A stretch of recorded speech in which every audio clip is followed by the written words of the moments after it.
same as yesterday? Yeah, I think so. Yeah. Yeah. That's fine. Yeah. It's quite a good box, that, actually. Yeah. For a change.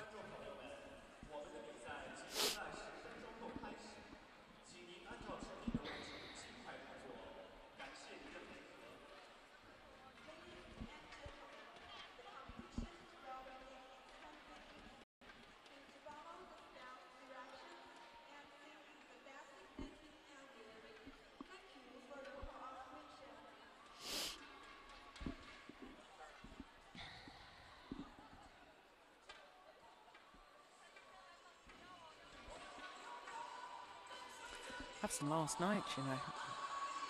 Yeah, I've had a headache, but it's just sitting with these on for 10 hours a day, isn't it? I've got some Anodin if you want. Yeah, I'll see how I go. I don't. Yeah. I'll try not to, but I may do.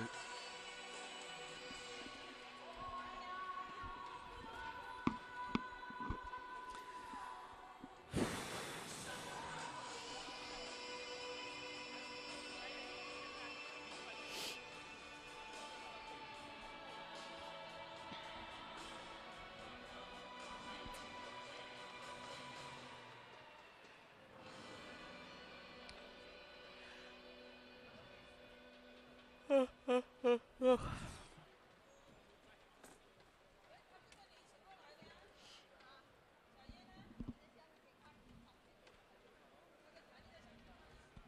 here we go again.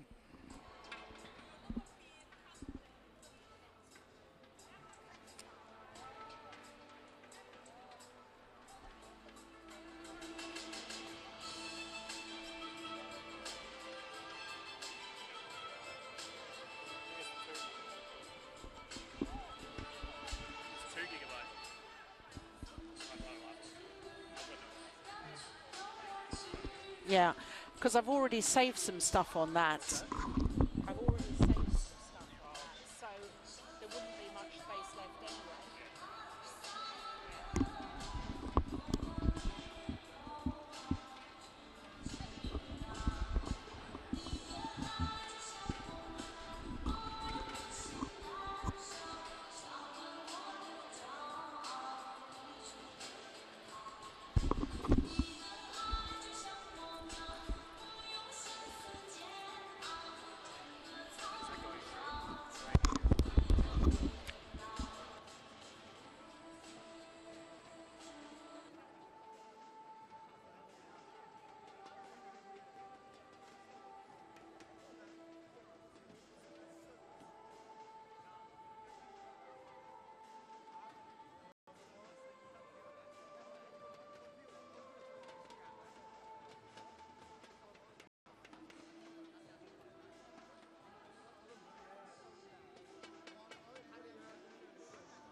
Jill Clark, sound testing, world feed, English commentary. Hello and welcome to Liuzhou in China for the Li-Ning BWF World Superseries Finals, the culmination of the 12-tournament OSIM BWF World Superseries.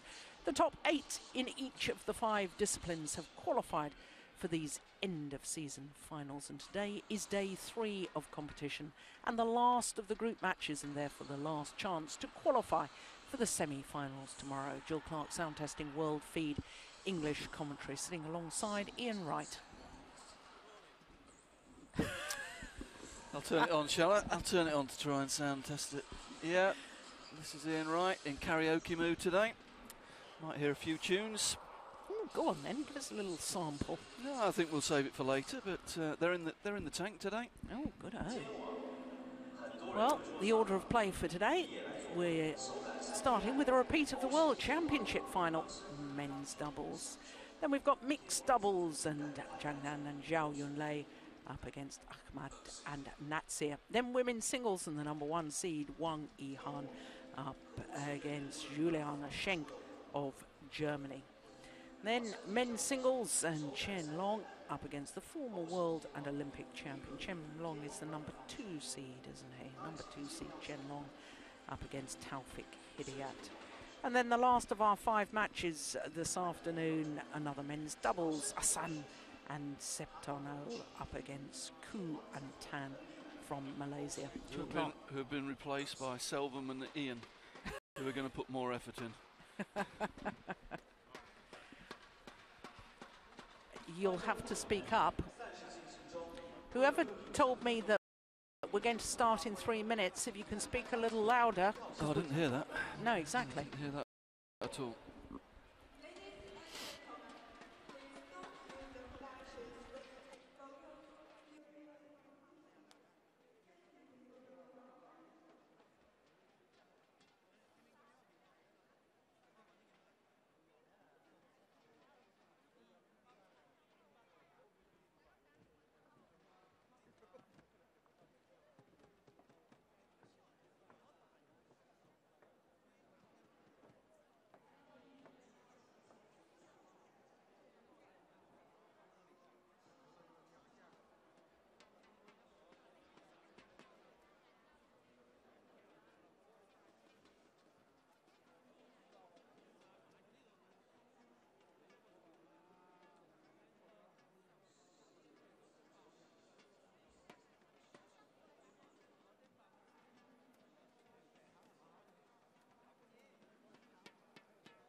Hello and welcome to Liuzhou in China for the Li-Ning BWF World Superseries Finals, the culmination of the 12-tournament OSIM BWF World Superseries.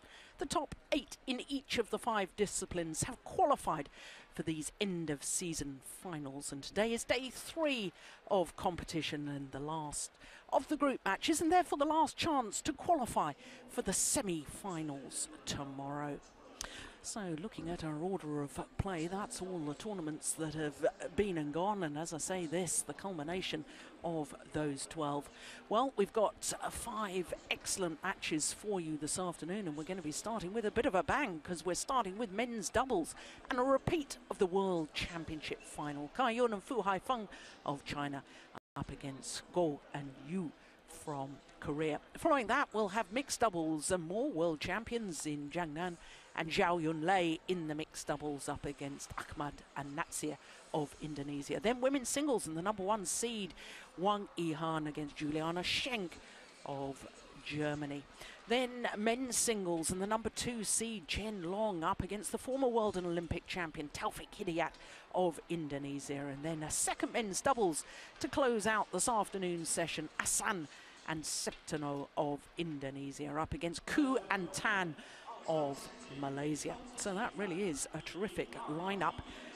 And I'm Jill Clark, sitting alongside Ian Wright, former England head coach. And Ian, what a way for us to start a repeat of the World Championship final in the men's doubles.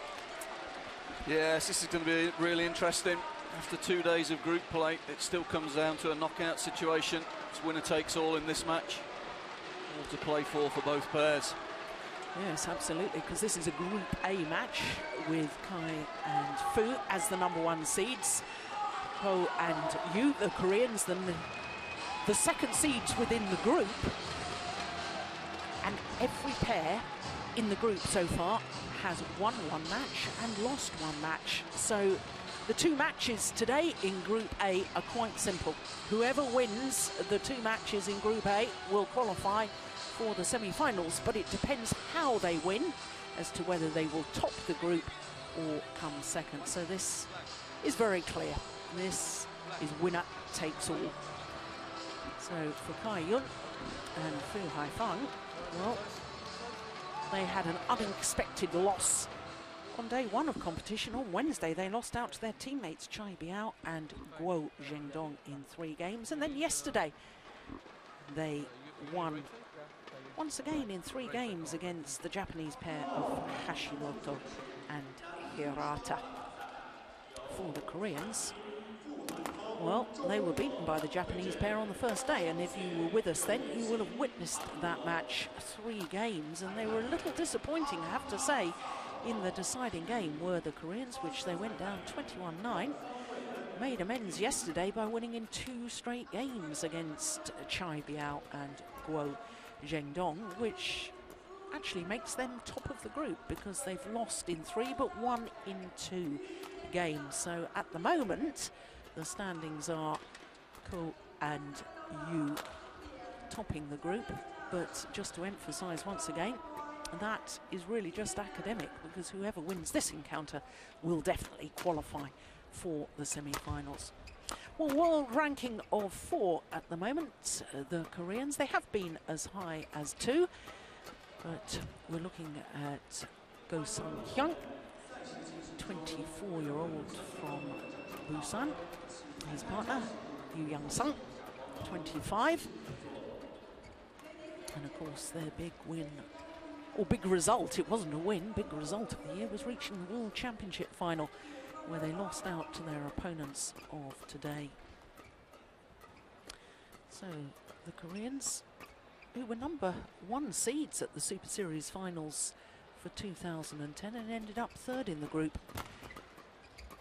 For Kai Yun, the 31-year-old from Jiangsu province, well, this is only their 2nd appearance at the Super Series finals. They were semi-finalists for 2010, lost out to the eventual Jan Mogensen of Denmark. But that's a pretty healthy win-loss record for the year, isn't it? 52-7, and that translates into 9 finals. In fact, 9 consecutive finals, winning 6 of them. They had a spell after the All England. The next event they played was the Asian Badminton Championships. They duly won that and proceeded to reach the final of 9 consecutive tournaments played. Now that's rather ominous for all. 6-0, the win-loss record between these 2 pairs, and it's only once been to 3 games. Last time, of course, was the semi-final of the China Masters, 26-24, 21-18, but of course the World Championship final, very similar pattern actually in that World Championship final, very close opening game, 24-22, and then more comfortable in the second.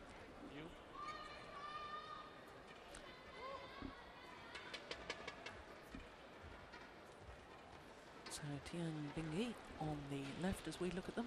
Zhang Jun on the right. Two Chinese coaches.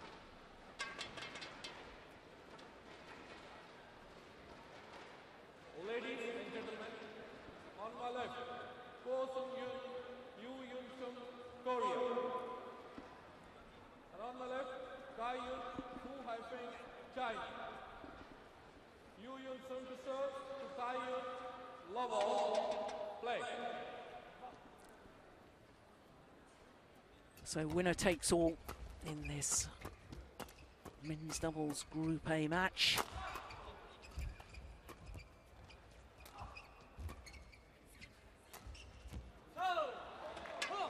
Ian, we've been slightly concerned about the fitness levels of Kai Yun.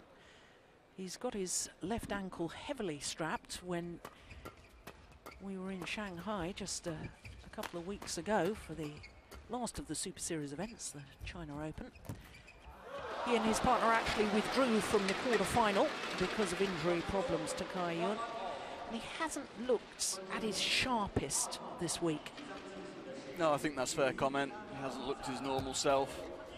Just looks half a metre off his best pace, shall we say. Not getting into those normal net positions as quickly as he usually does. It'll be an interesting game. Talking to the Korean management team last night, this is not a matchup they like. Yu and Ko really got a poor record against this Chinese pair, and it's just one of they feel it's just one of those tactical sort of mismatches. You know, similar sorts of strengths and similar sorts of weaknesses, and it just doesn't seem to work out for the Korean pair. But they took a little bit of heart from the form of Fu and Kai over the last 2 days, that they're clearly not at their best, so it'll be interesting to see how they go.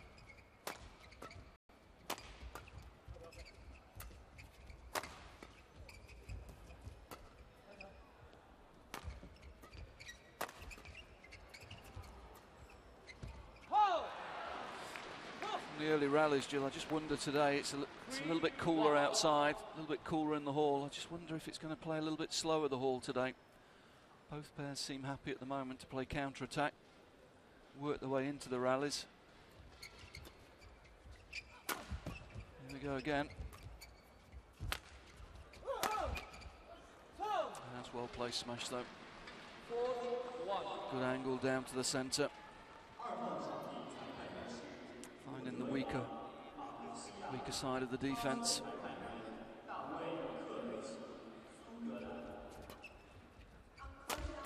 Oh, that's well long for that line.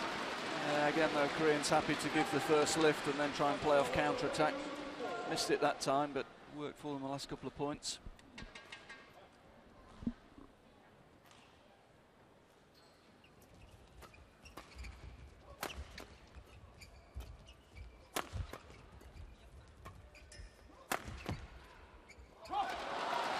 Lifted wide.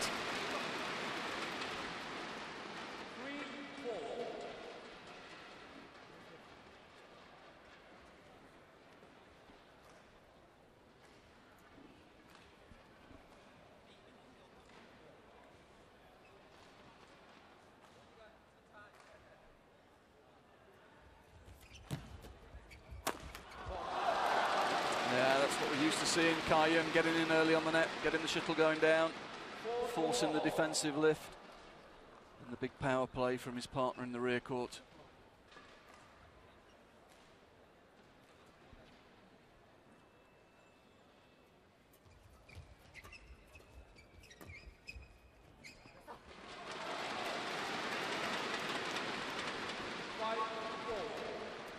See the coach is well wrapped up today down there.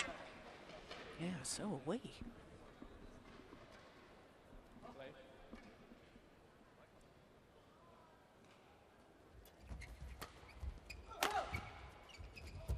Oh, that's nice. And I guess, Ian, you know, you were talking about the fact that the difference in styles, it's very difficult for the Koreans to do well against this particular Chinese pair. I guess one of the things is that they haven't got a one of the two Korean players who's completely outstanding at the net and therefore not challenging Kai Yun.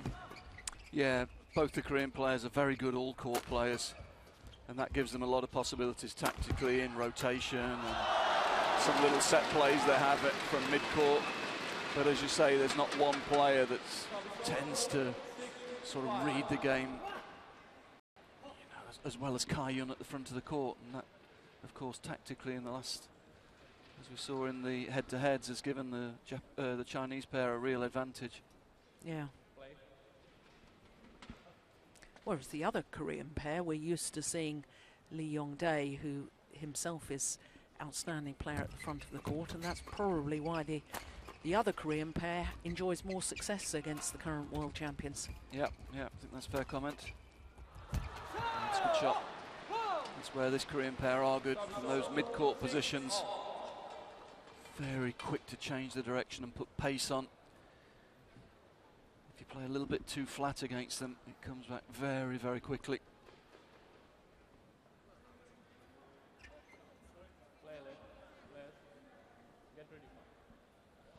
The umpire just asking Chinese players to get ready a little quicker.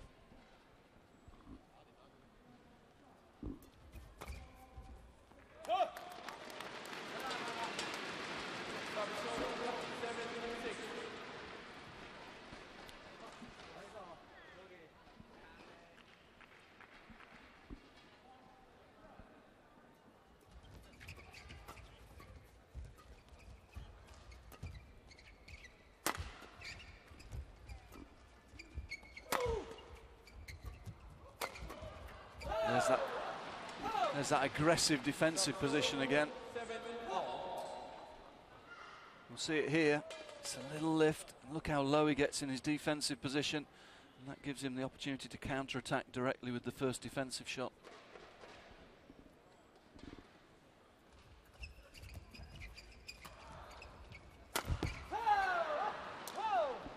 He's a very, very physically strong athlete, isn't he, Go Sung-hyun? Yeah, really made his breakthrough in mixed. He's got that court coverage of a mixed player, hasn't he? Very powerful movements around the court. Takes the shuttle early. Yes, you talk about his mixed. Reached the final of the All England Championships as a qualifier back in 2009.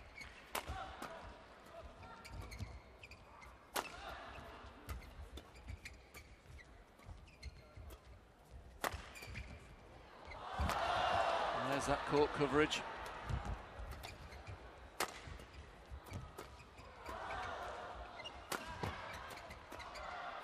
It's a good rally. Oh, it's gone wrong.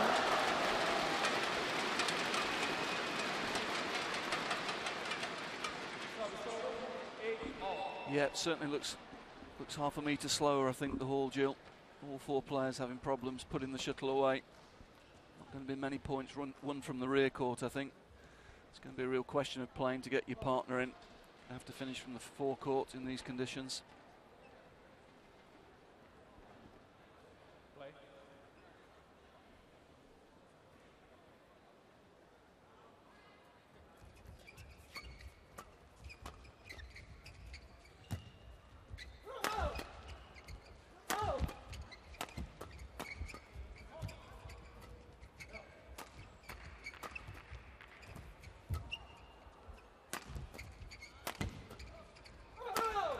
That's good play. Good patience. Slowly building the attacking position. Creating the space there to hit the winning smash into. Interesting. Start of the match, first few points, it was the Koreans that wanted to play counter-attack. Now it seems to be the Chinese that have decided they might be better off building from the defensive position. That's an error though, pushing up the left-hand side. Fu, very, very good on the mid-court. Left-handed, of course. Steps up, likes to step up and take that shuttle early down the left-hand side of the court.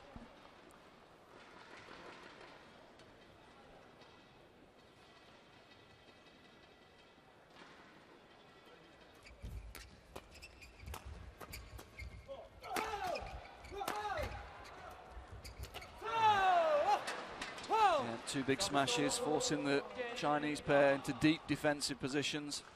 Then the little clip drop shot down in front. Here we see it. Getting faster and faster. We had a 279. So yesterday from another Korean player, Chung Jae-sung.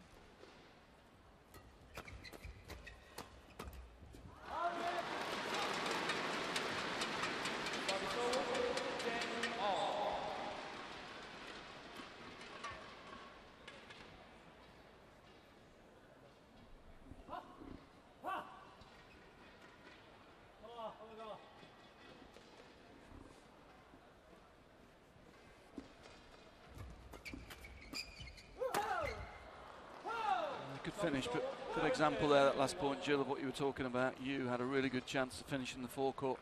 Just doesn't see the shuttle early enough, really. Doesn't get into position quickly enough. We see it there, all off balance. His partner obliges with the smash from the rear court, but really should have been finished in the front court. Yeah, and especially if conditions are a little bit slower today. I mean, you really can't be expecting to hit many winners from the back of the court. Everything's got to be worked towards finishing it off, involving your net player so they can finish it off from the front of the court. Yes, exactly. And for that reason, you probably would expect the Chinese to have a slight edge in this match, with Kai Yun being by far the most efficient front court player on court in this match.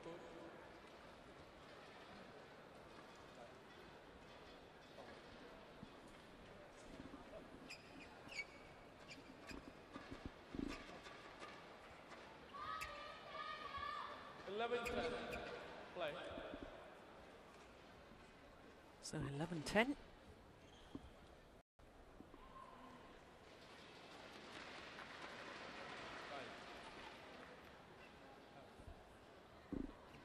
Well, the umpire's just having a word with Kai Yun, telling him he really's got to get ready to receive serve a little quicker.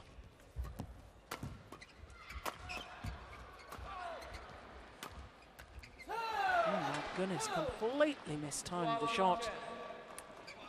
Yeah, Ko a little bit off balance in the rear court there, took the pace off the smash, and Kai Yun just went at it a little bit early, didn't he?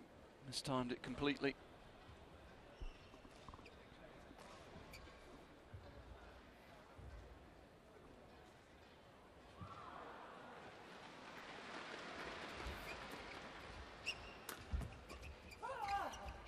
Oh, that's terrific.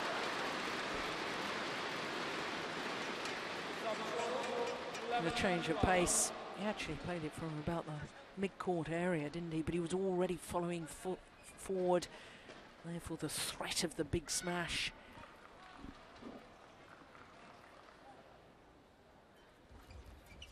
There we see it again. It's a good return from Yu. Unable to take advantage of it.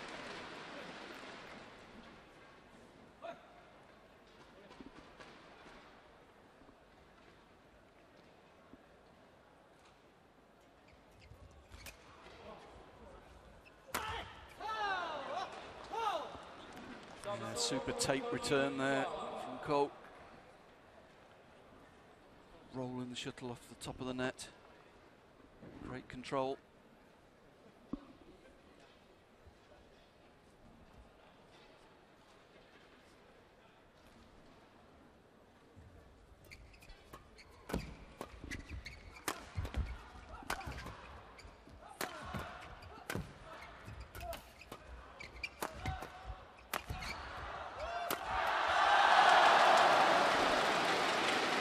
It's certainly hard work to get the shuttle down, isn't it? Yeah, the Hall's definitely playing a tad slower this morning. A couple of the fans there really enjoying it.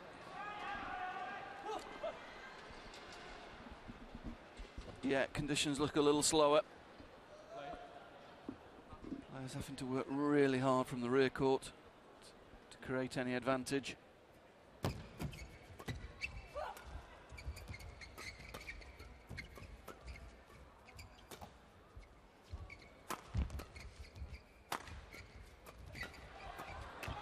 Again, Yu not able to finish.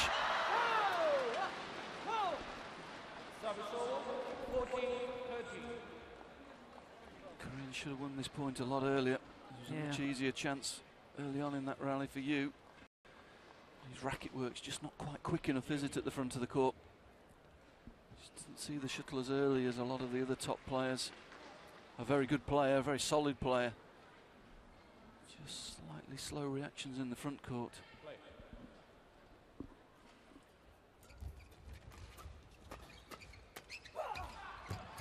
Oh, nice. Second time he's done that.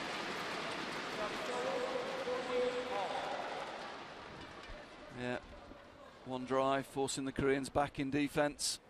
And Kai-Yun using the space it creates.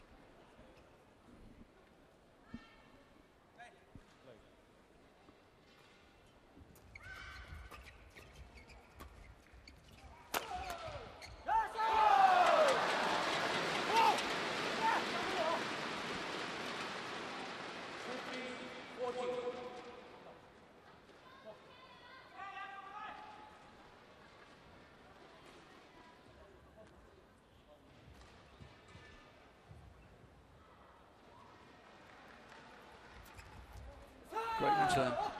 Great return. Really powerful push to take that shuttle early. Really aggressive movement. Which just emphasises your point about his play at the net.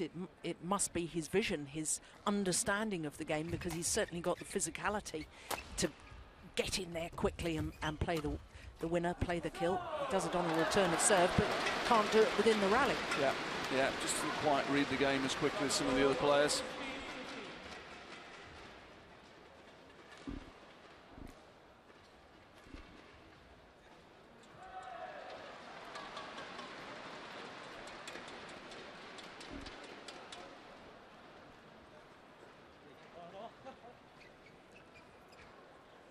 Yeah, not surprised Fu needs a bit of a towel down. He's putting in a lot of work in the rear court at the moment. Really working hard to keep Kai-Yun well positioned in the front court. Good serve.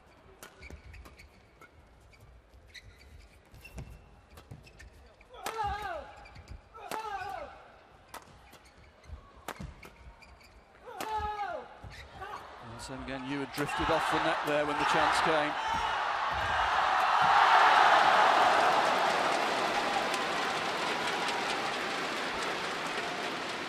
Ko was attacking in the rear court there 4, 5, 6 times, and all you was thinking about was coming out and rotating out rather than keeping pressure on that front court.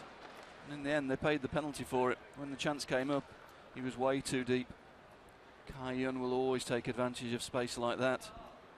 Yes, because the contrast of Kai-Yun, look at that commitment. Yeah, always moving forward, look at him.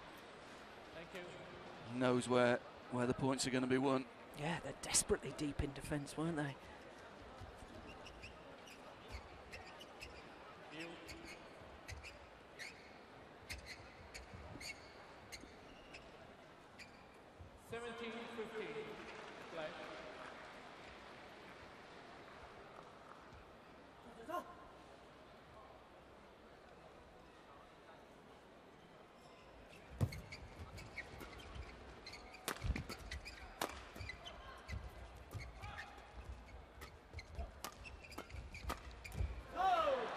Yeah, more comfortable there. Going from rear court to mid court. Kim Moon-soo getting very animated. That's quite unusual. Normally very calm in the chair. Knows how important this match is.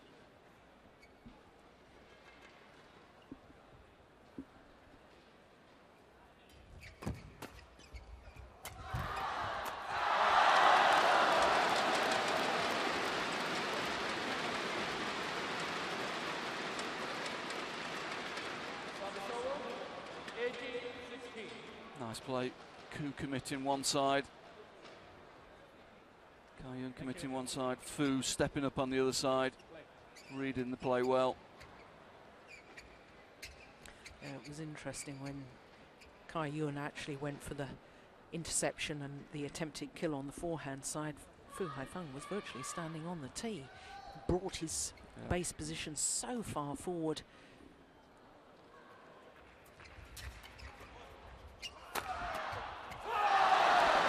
channel attack again. Bringing the shuttle down quick and steep into the middle of the court. Puts the shuttle right in front of his partner. Koreans feeling the pressure in defence there. Made the mistake.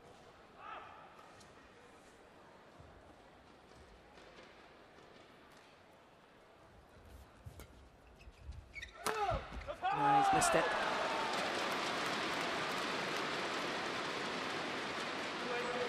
Four game points now to Kai Yun. Yeah, so typical little runner serve on Kai Yun's at the most important point. He steps up, takes responsibility.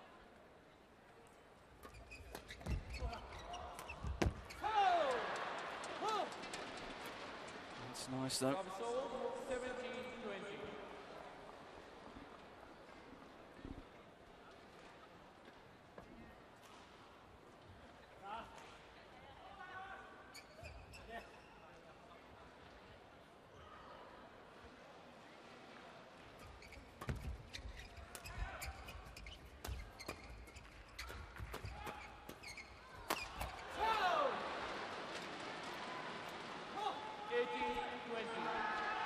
Good angle again, well placed.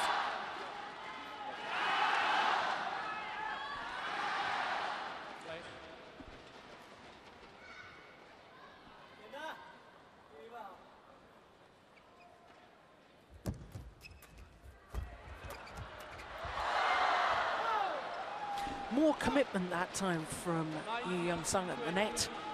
It paid dividends. Yeah, a little bit more time, didn't it? It was a slower shot. Had time to move forward onto it rather than the shuttle coming to him quickly.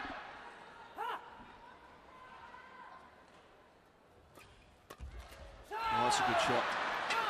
That's reminiscent of his mixed play, isn't it? Stepping up on that mid-court, taking the shuttle early.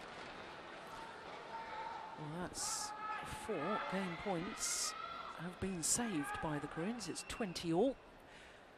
Extra points required. Oh, that's very good. Well, on a run of 5 straight points now. Having just saved 4 game points, now a game point themselves. It's almost a tradition with these two that the first game has to be 20 all though. Yeah.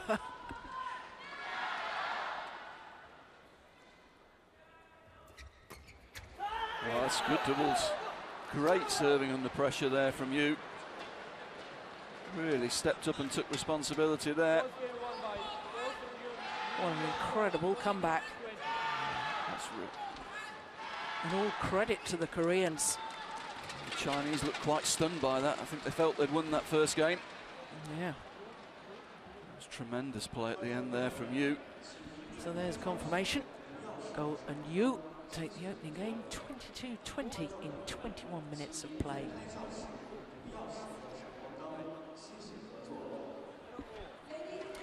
Well, I think Kim Min-soo going to be pretty happy with that. I have to say, it did go through my mind when you made the comment that Kai Yun, little run on his serve, always at crucial moments, seems to do very well. Few quick points at crucial moments, and I thought, oh dear, here we go again. The Koreans, you know, looking good in the early stages of these encounters against the current world champions. But remarkable comeback. It was. You just wonder if the Chinese did just relax. Kai Yun stepped up, won the 3 points. They got 4 game points. Probably felt quite comfortable, and suddenly 3 or 4 really sharp points on the front court from Yu. Great serving under pressure. Managed to turn it around very, very quickly, really. No long rallies. No. 6 short, sharp, quick points, well constructed off service.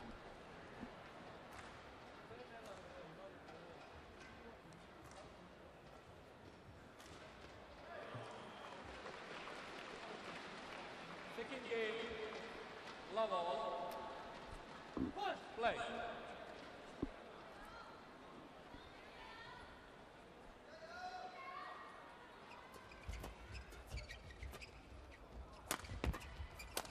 Oh, string's gone.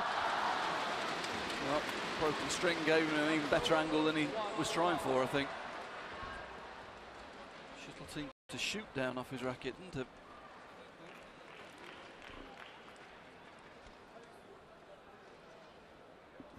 And obviously in with the colder conditions, perhaps more likely that players will break more strings? Yes, I think so.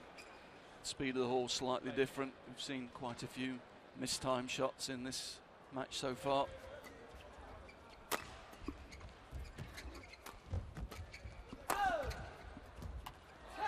Oh, that's good. It's the footwork that won the point there.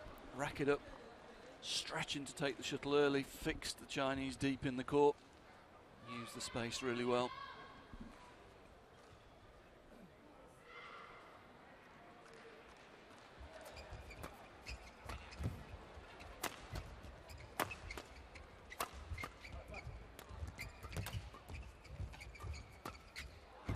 It's gone wide. Going back to the point about the conditions and the temperature of this hall. I mean, I know in a lot of places in Southeast Asia where it's very hot, humid conditions. I mean, back in our day, and we're going to sound like old fogies here, but we didn't have air conditioning, and now they do have air conditioning because it was deemed, you know, really the heat and the humidity was too much really for the athletes to cope with. Are there any specific rules about the coldness of a hall? Should there be a minimum temperature that playing conditions are played under? There are recommendations in the playing regulations, but I don't think it's an actual rule. I think it's a recommendation. Okay.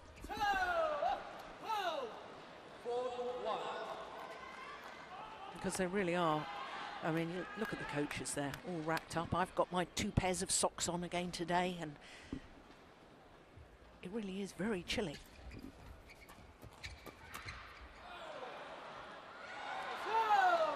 And it's just wide. My goodness, that was a lot closer than I think he thought it was going to be.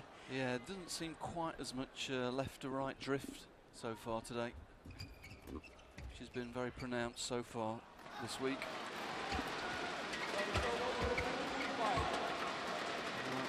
Chinese needed to stop that run of points. Koreans were really on a roll after taking that first game.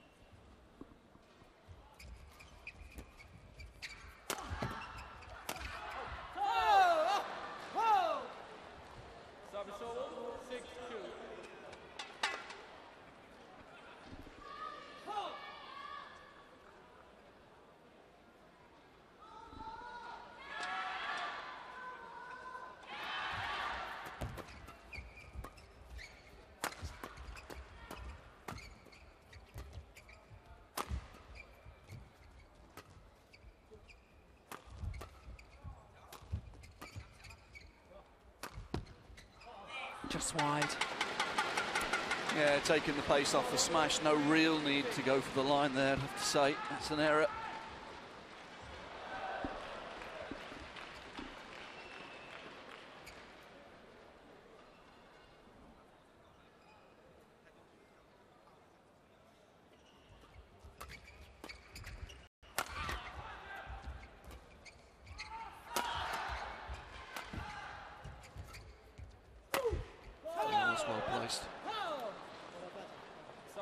Quick thinking, saw it was Fu Haifeng defending the straight there. Left-hander.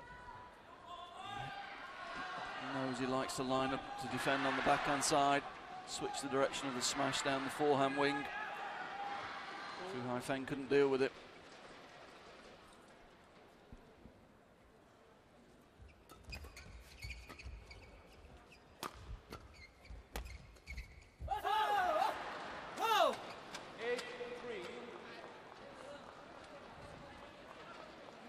They look as though they've taken real confidence, don't they, from that first game? Very much so. Got a nice play with a nice rhythm at the moment, nice rotation, good court coverage. The Chinese just going through a real bad patch at the moment.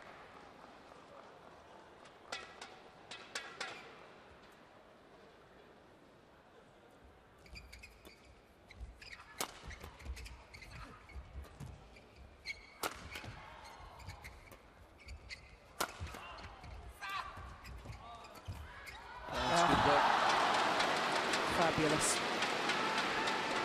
Pace off, bringing the shuttle down to the centre of the court. We're going to see it here. Look how quick he follows it in. Good doubles.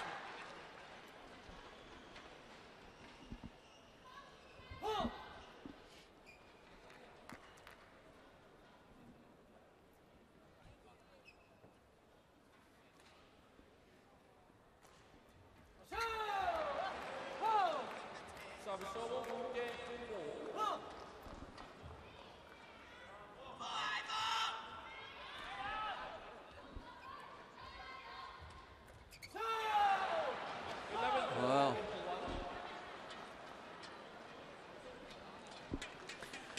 Well, things looking fairly bleak for the home players at the moment.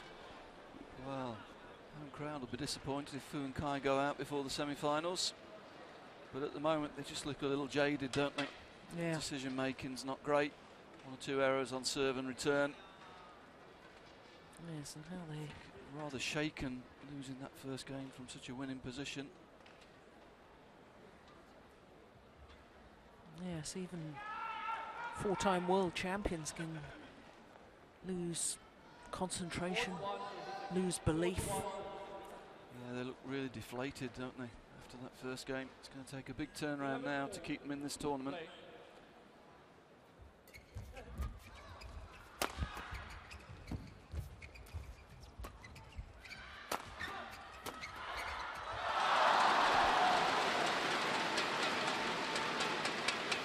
Well, I guess if anybody can turn around a match, it's this Chinese pair. They are exceptional players. They've achieved so much. Yeah, we'll really be hoping for runs of points on Kai Yun's service. That's where traditionally they're so dangerous. Li Yongbo's looking a worried man.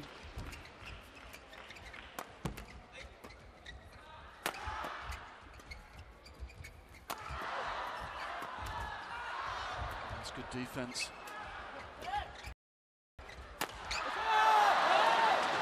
Well, I was about to say he's missed it, but it was called in. Did look well out, I have to say. We're well placed. Well, that is extraordinary. No overrule from the umpire. In fact, even Kai Yun is looking up towards the giant screen. We're going to see this is clearly out. Oh. Yeah, a long way out. A long way out. 285 though. That's the biggest of the week. Well, not supposed to count if they're not in. Well, I have to say, it is in. Well, it counts. It's going to count as in. Difficult one for the umpire to overrule, though. He could have even had one of the Korean players in between himself and the line. Yeah. Not sure he was in a good position to overrule it. Not sure he had many choices there. But you're right, even the Chinese looked a little embarrassed by that one. And sadly, sometimes it's a point like that that can change a match. Yeah, it could be a momentum point, that one. The Koreans have come back well from it. Kept their concentration. Played a very good rally there in defence. Eventually managed to turn it round and take the point.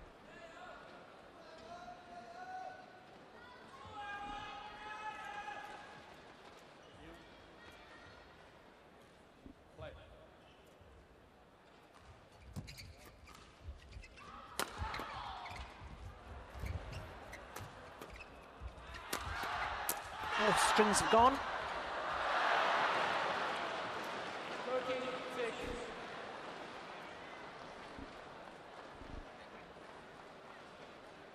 Kai Yun not looking himself, is he? No. As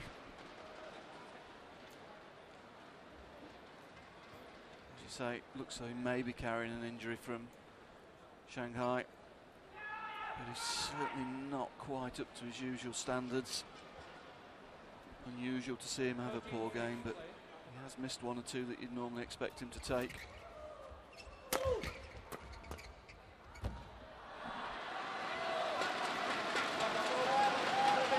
That's called good.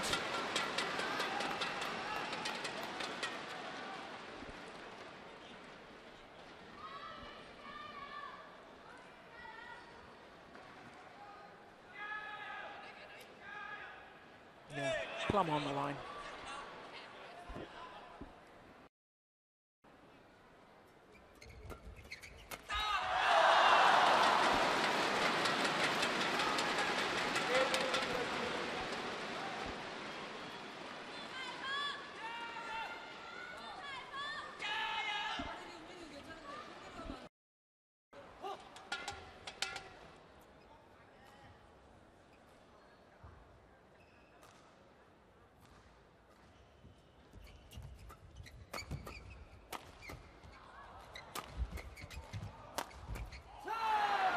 straight back again. Ko very patient in the rear court there, keeping the shuttle going down, not giving the Chinese pair a chance to use counter-attack.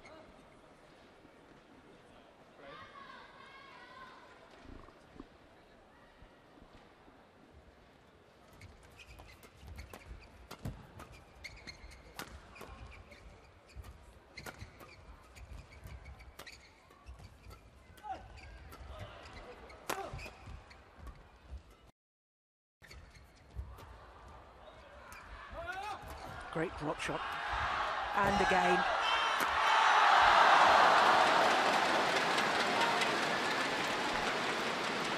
Great rally. Koreans doing really well early on in defence, but in the end it's the experience of Ka Yun. There we see it just brushing across the shuttle, taking the pace off. Easy kill for his partner. Great athleticism.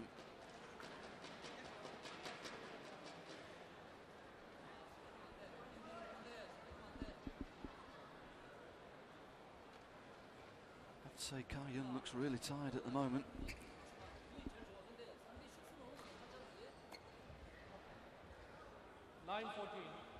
Play. Oh my word. What a return. Goodness me. Incredible return, because it was a good serve. It was a really good serve. A little bit of top spin on that, guiding it across the net. Shuttle dipping down, very, very short.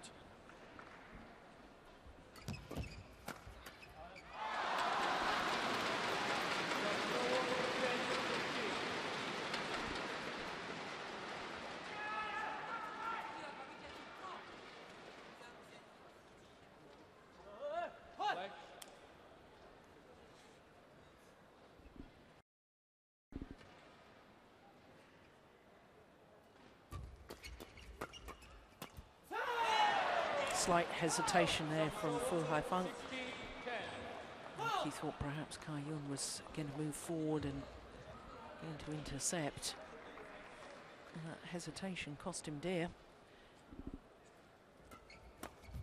That's clever.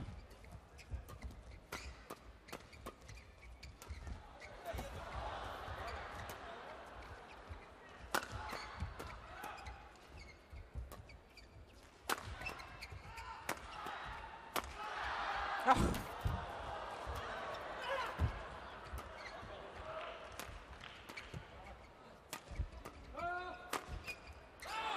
What a rally. Good, solid work by the Koreans. Yeah, great defensive play early on in that rally. Chinese must have felt they'd won that point 2 or 3 times. In the end, again, it's the forehand defense of Fu where the error occurs.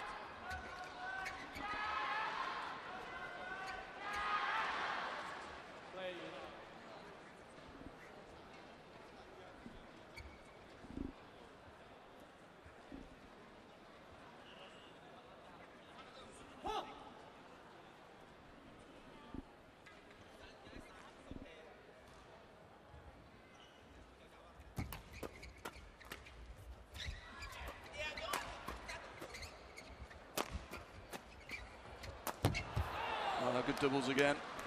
Started in defence, turned it round, and quick to take advantage and get into that front court position to finish. Looking really good now. Yes. And now with an 8-point advantage.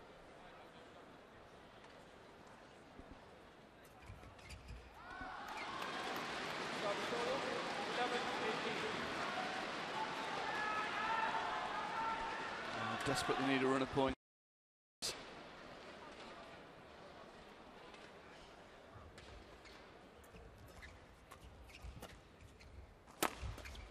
Oh, magnificent. Absolutely magnificent.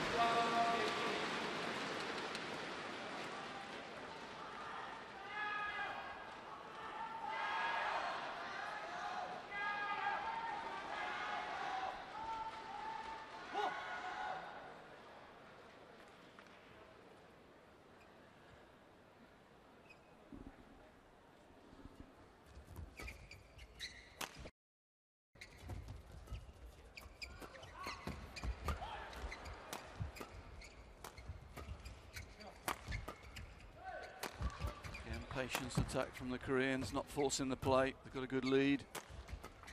Keeping the shot. Keep the pressure on the Chinese. Oh, he's missed it.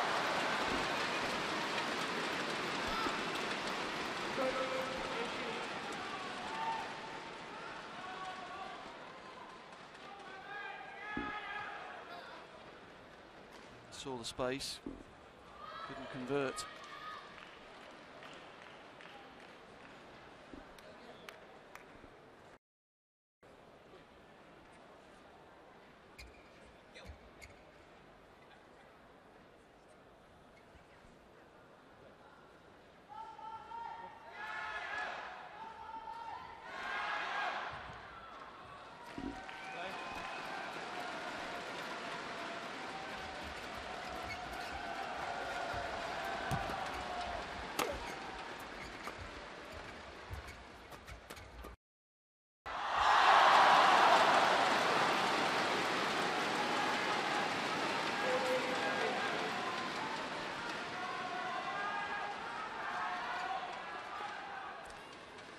Well, the 8-point deficit has been halved. Yeah, again it's on Kai-Yun's service. This is their chance.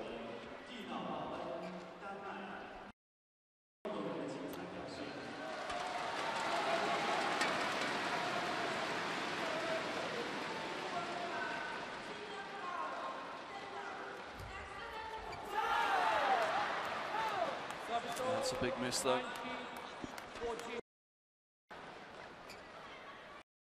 Sensible return, pushing past Kai-Yun, keeping him off that third shot. Fu Haifeng making the error from the mid-court. That's a good return though.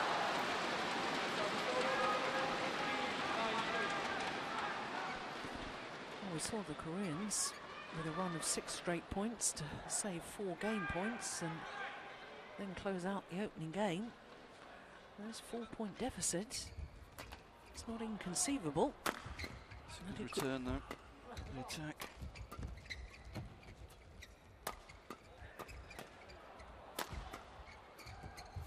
Oh, bad shot.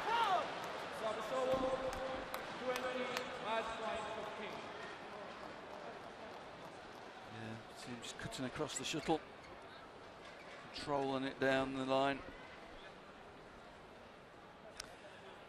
So 5 match point opportunities for their first ever victory over the world champions.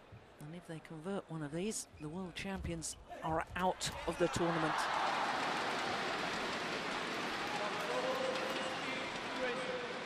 Well, same score as the first game, the other way round. Can the Chinese do the same thing?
go and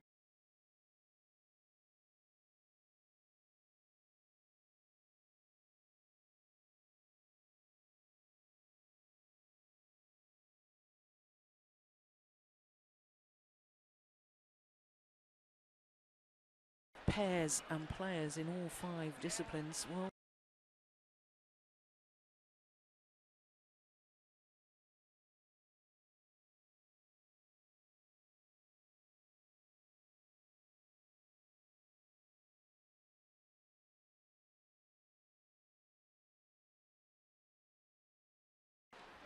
obviously see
the Super Series list.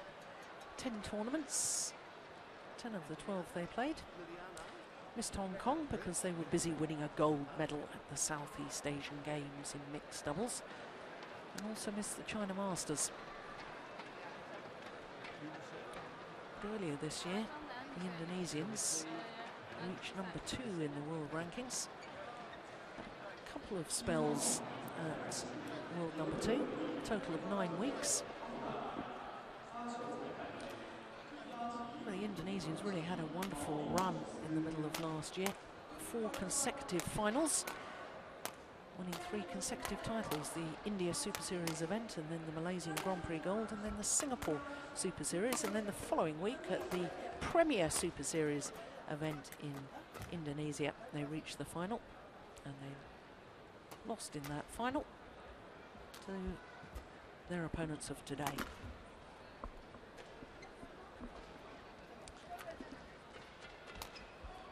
So Tantowi Ahmad, the 24-year-old, only formed their partnership last year, 3 tournaments last year. First 3 tournaments, they reached 3 finals. Liliana Natsir, what an experienced and successful mixed doubles player she is. 26 years of age. Yeah, Liliana Natsir has actually just tested a couple of the shuttles and saying that they're way too slow. She's really not happy. You can see she's testing those well short of the service line. You can see the 2 marks there in the bottom right hand side of the screen. Shuttle should be landing between those 2. She's complaining that they're too slow. Yes, and she knows what she's talking about, because having won the World Championship twice, silver medal at the Beijing Olympics as well, all of those results with Nova Widianto. She's not happy at all. So to the world champions, Zhao Yunlei and her partner. Zhao Yunlei, 25 years of age. Her partner, Zhang Nan, there he is, 21, born in Beijing. Tall man, 185, that's about 6'1". And they have not only #1 on the world ranking, #1 on the Super Series ranking, having played 11 of the 12 tournaments. Missed out in India. Well, that's the last time they met, the final of the Indonesian Open, and that was the 4th of 4 tournament final appearances by the Indonesians. It really was an incredible run in the summer.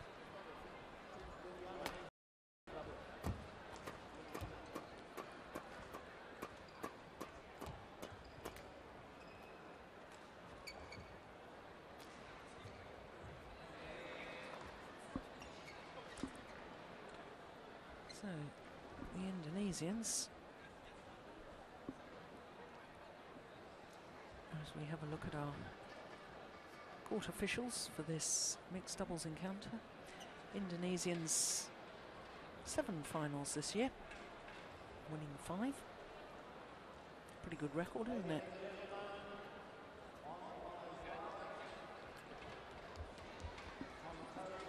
But not as good.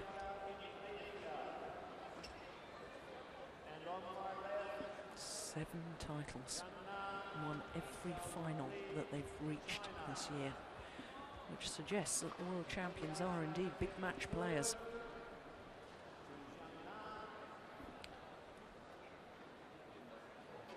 I found that all a little bit strange, because Natsir and Tantawi complained all the way through the warm-up about the speed of the shuttles. And the umpire called time for them to start the match, and they really hadn't had a knock-up. They really hadn't warmed up. So it'll be interesting to see how they start this game.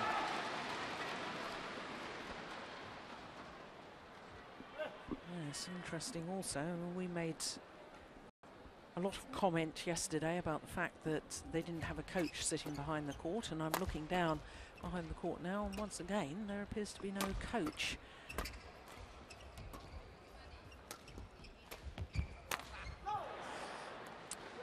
Certainly, I think if the coach had been there, he'd say concentrate on the warm-up and then ask about the speed of the shuttle when you're called to play. But as it was, they spent the warm-up testing shuttles, and I'm not sure they're ready to go.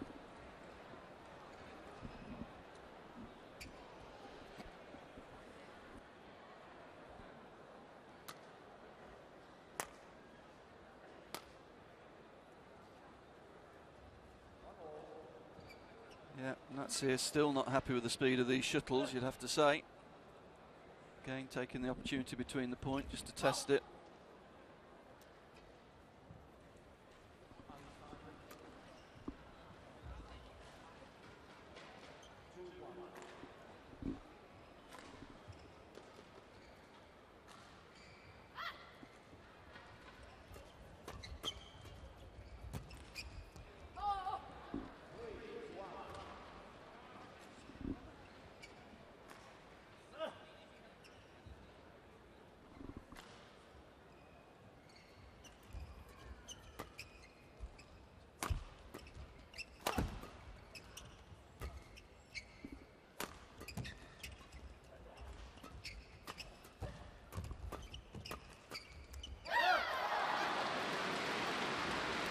Now, Ian, on the way down to the stadium today, you and I were discussing all the possible scenarios of who could qualify in this mixed doubles group, and it's still wide open, isn't it?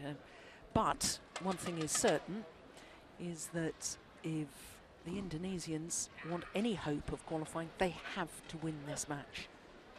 Yes, and you'd probably have to say, looking at the other game, the second Chinese pair are hot favourites to beat the British pair. Therefore, that would mean the Indonesians probably need a straight set win, really, to be in the calculation.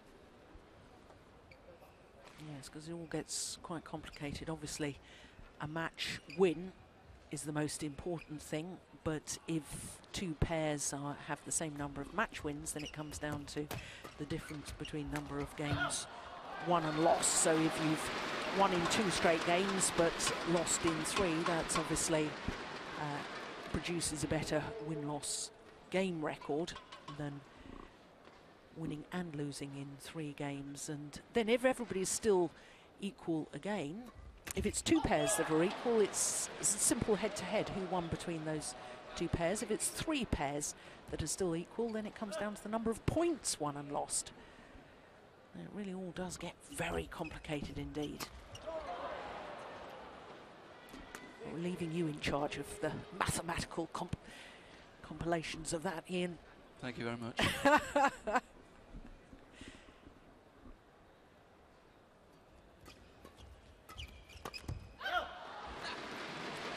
couple of errors already from Ahmed down that forehand wing mid-court. Not really stepping onto the shuttle there, letting the shuttle come to him, taking it alongside him rather than out in front.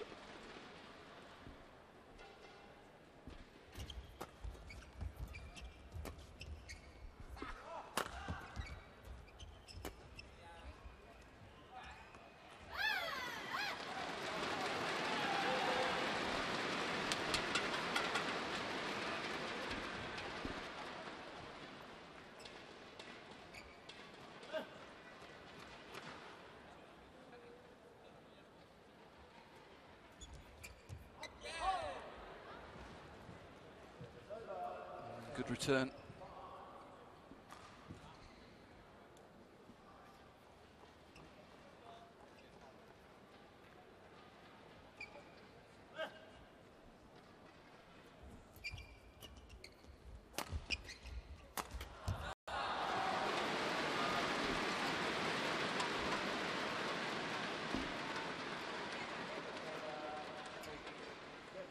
Yeah, that's here. Anticipating the attack down the centre of the court. Was lining up in forehand defence there. She's saying, yep, saying to herself she should have been around the backhand side. That's a great angle though. Super. Great agility.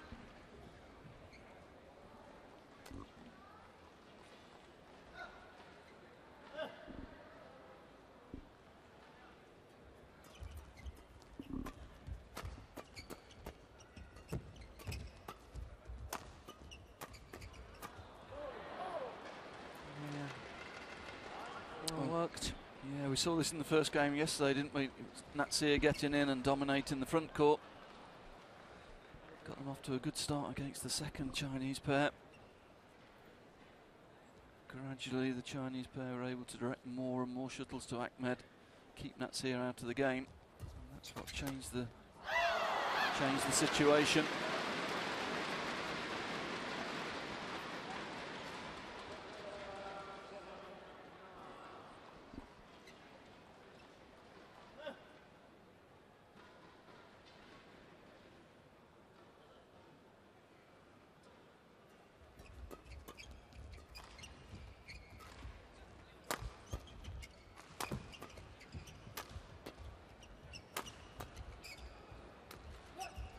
Oh. That's lovely skill again. See the Chinese tactic trying to keep Natsir off that net position, forcing her into the rear court. She's got such good skill. That's a great touch. Helped a little bit by the net cord, yes, but she was playing to bring it down as close to the net cord as she could. That's a good serve. Yes, and a good little lead at mid-game interval. 4-point advantage. Have you managed to find out what the situation is on the coaches? Is the coach poorly or? No, I haven't heard anything. No. Strange, they say on the first day, Indonesians all had coaches working with them, and then suddenly yesterday the doubles players were without a coach. Very odd.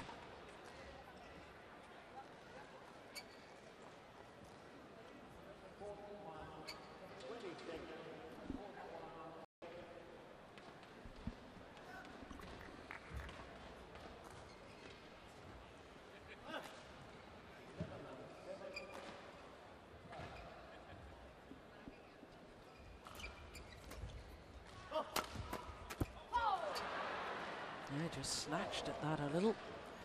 Yeah, not used to taking responsibility in the front court, playing with a partner like Zhao Yunlei, who's normally in that position. Very effective she is there.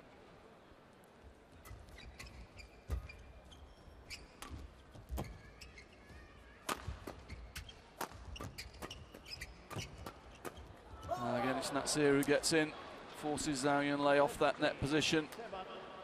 Change together, 4-5 shots to win. Here we go. 1, 2. She's in again.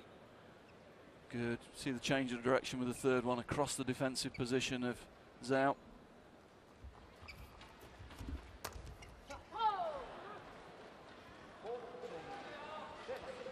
And so far it is reminiscent of yesterday's game, isn't it? From Very the much Indonesians. It's Natsir who's dominating this game at the moment. All over the front court. Serving and returning really well. Here we go again. Oh, goodness. It's incredibly ambitious, you'd have to say.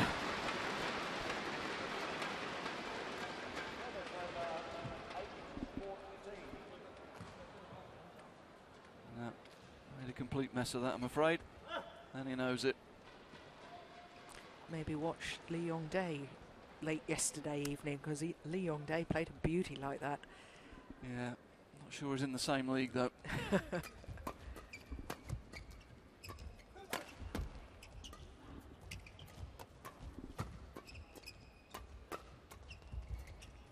more shuttles coming on Tantawi at the moment, trying to keep Natsir out of the game.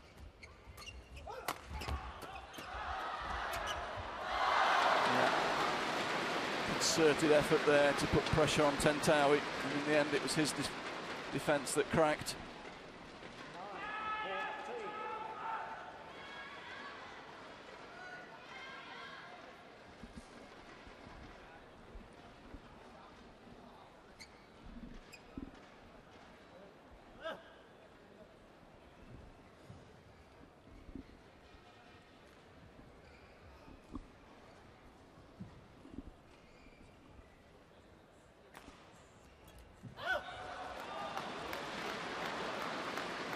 It's 2 or 3 errors now from Tantowi Ahmad.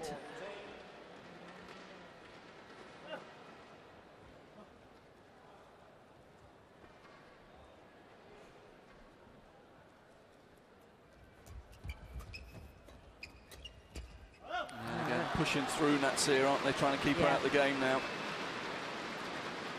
Tantawi making lots of errors. Taufik watching this one. His 4th match on court in this afternoon session.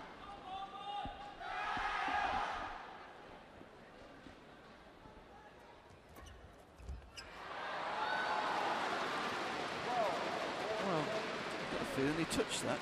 I had a feeling he touched that. Wouldn't mind seeing that again.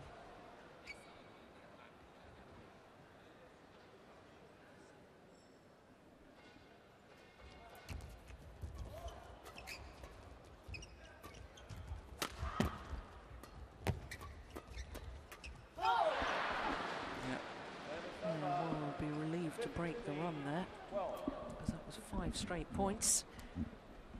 Yeah, again, very noticeable, all the pressure coming on Tantawi. Trying desperately to keep Ian and Natsir out of the game. She that was able to dominate the first part of this set. Yeah, cutting her out of the net again. Moving Tantawi around the rear court.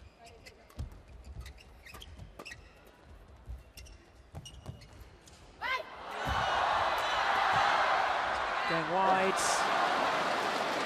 Brilliant play from Zhao Yunlei.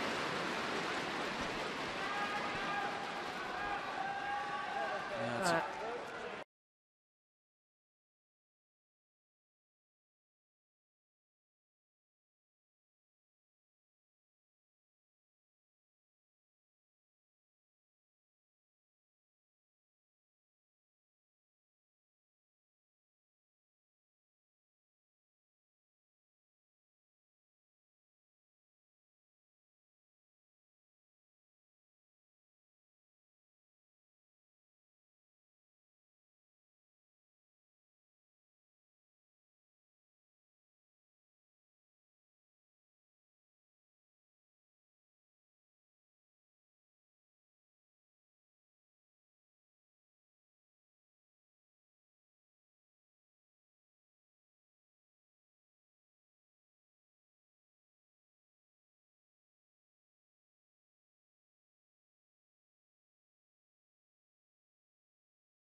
Tantawi, mid-court forehand again. Must know. Needs to read that situation much better than that. Zhao Yunlei setting up straight. She was already there. Yeah. Straight block was never on there. His partner having to retreat, had no chance of picking up the next shuttle. So now just 1 point in it.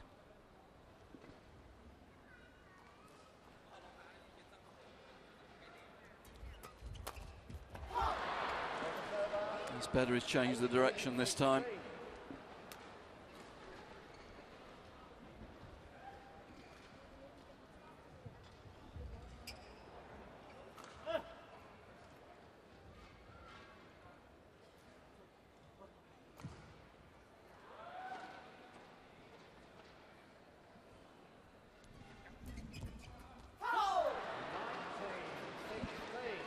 She was trying to get it.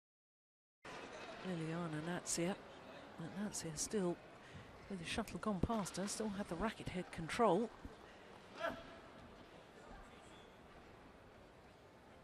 2 points away from the opening game.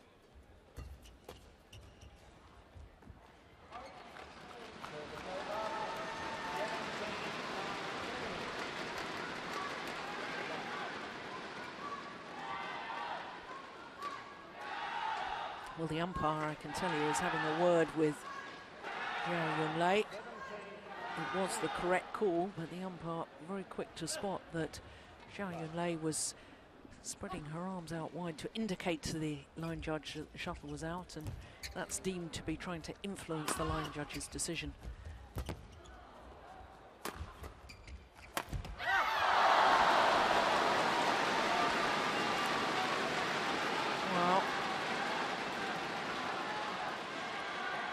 This level of badminton, if you're wanting to beat world champions, you can't really afford to make errors like that.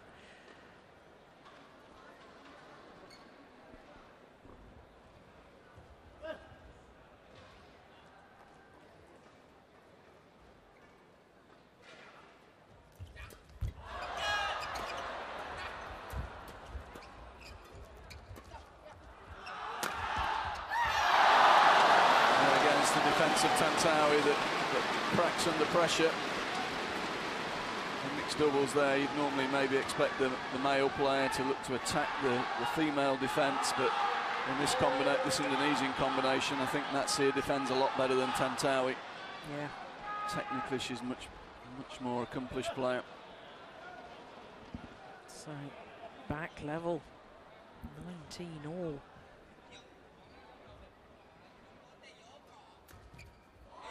Oh, missed it.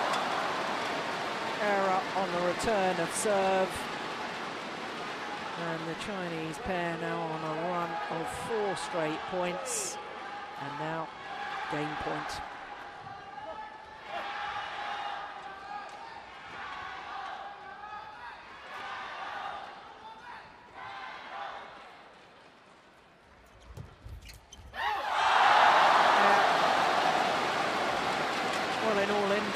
The Indonesians cracked a little bit at the end there,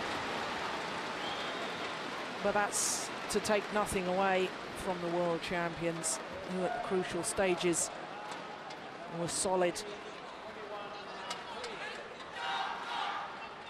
Opening game to the #1 seeds and defending champions Zhang Yan and Zhao Yunlei.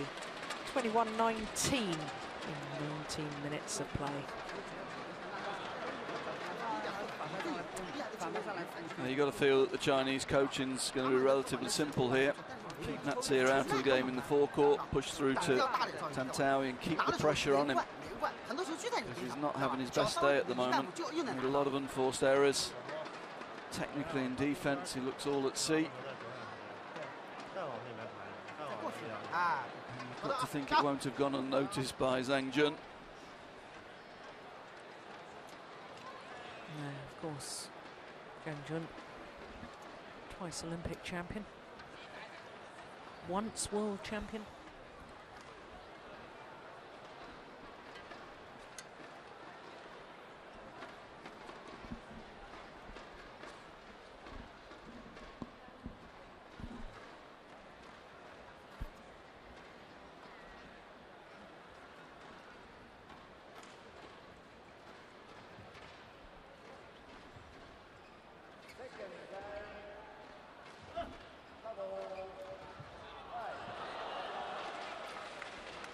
Well, of course, when we watched the Indonesians yesterday, Ian, playing against the other Chinese pair of Xu Chen and Ma Jin, very different scenario in that they won the opening game and then, quite frankly, were poor in the second game, which they lost 21-7. Can't afford to be poor in the second game here, because if they lose this match, the Indonesians are out of the tournament. Oh. Doesn't miss many of those, but broke the strings of a racket. That's possibly why she made the error. Yeah, the strings would explain that. You don't see Natsir missing those. I have to say they're up against it in this match now, though. Really desperately needed to win that first game to create some scoreboard pressure on the Chinese pair. The Chinese, having won that first set, will be quite confident now. Yes, and I think the disappointing thing to me is the manner in which they, because having led 19-16, you know, it was simple errors, wasn't it, that basically gifted the game away. It wasn't as if the Chinese, who was solid, but they didn't go out and play magnificent rallies. No, one or two poor errors from Tantawi, poor choices.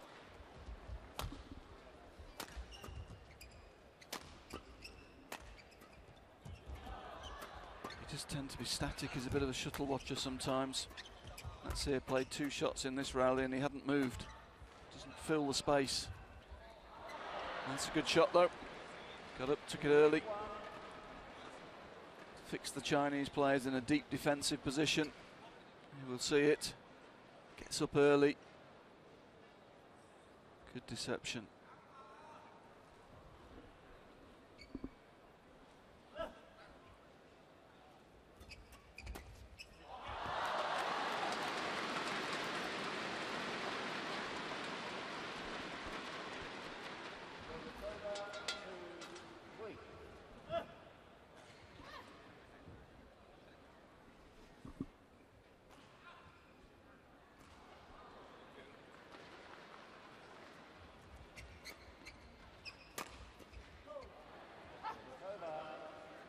It's just clever placement, isn't it?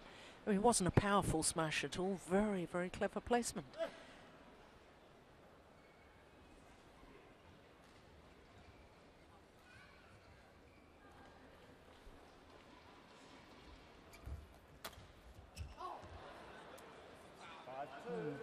Well, not the best return of serve. No, we had the discussion yesterday. I mean, I was on a good line with that. I'm not sure that Zhao Yunlei from that side can see when he's coming to serve, because Natsir's right in front of him.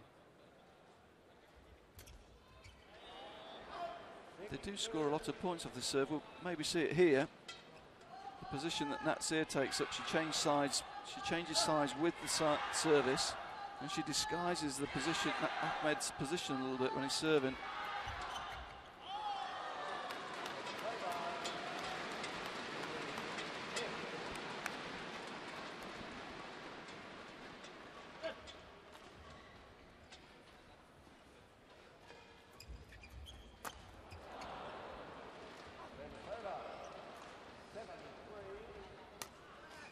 She's amazing because she hardly ever seems to be in a rush, but she's there in plenty of time. It's the reading of the game.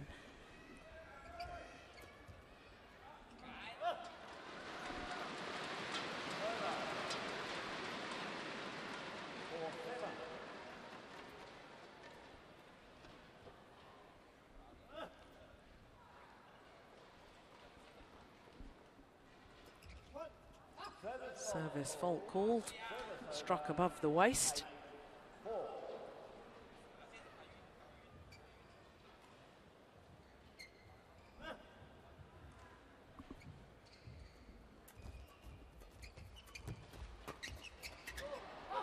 Yeah, again. Right place, right time, right shot. Good mixed.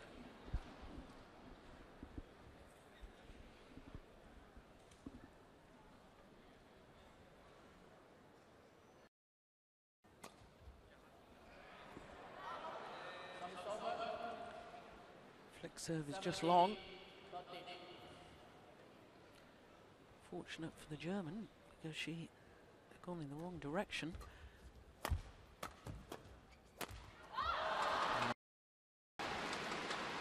Unable to intercept.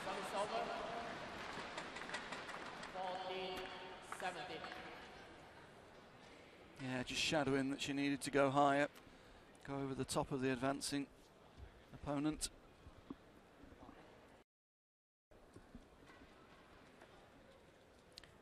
Schenk wants the shuttle changed. Umpire agrees with her.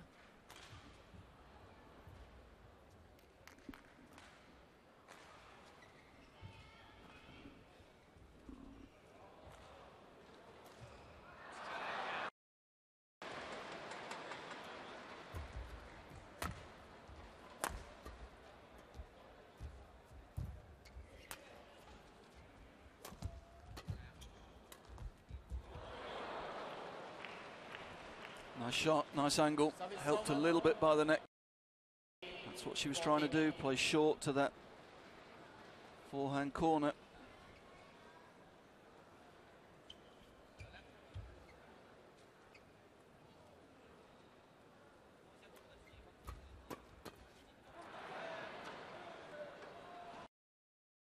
Yeah, quick to the centre of the court, quick and flat to the centre's working, isn't it?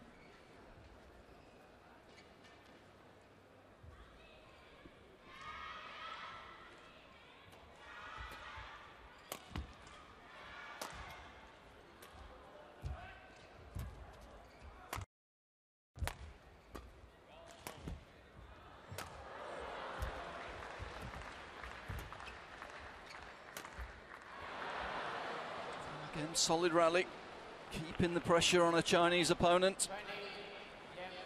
Signs of frustration from Wang Yihan. It's not the type of game she thrives. Not at all. Well, the German, she's earned her game points. She's played well. 6 game points to be precise.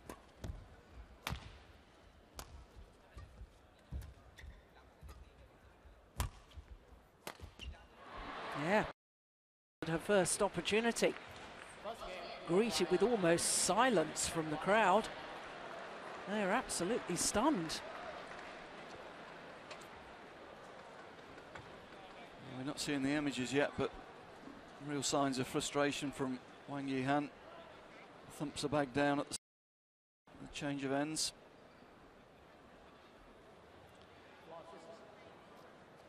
Li-Ning, a little bit of work to do here.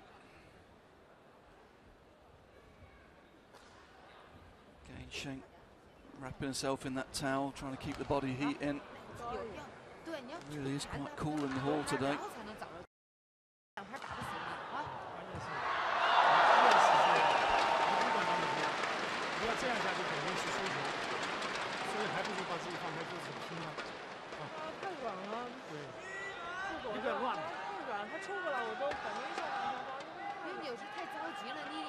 I don't understand what's being said, but Wang Yihan just sounds a little... sounds frustrated, looks frustrated.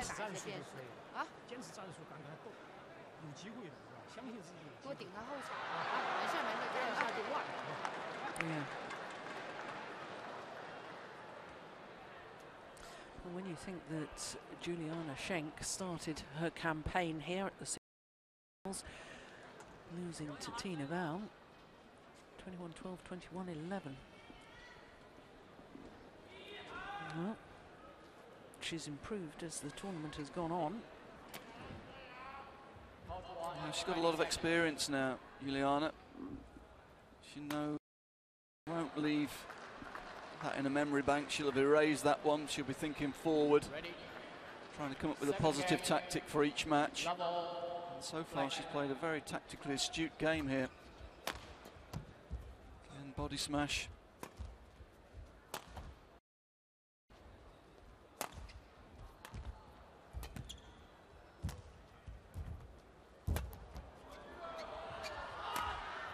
Good angle to finish.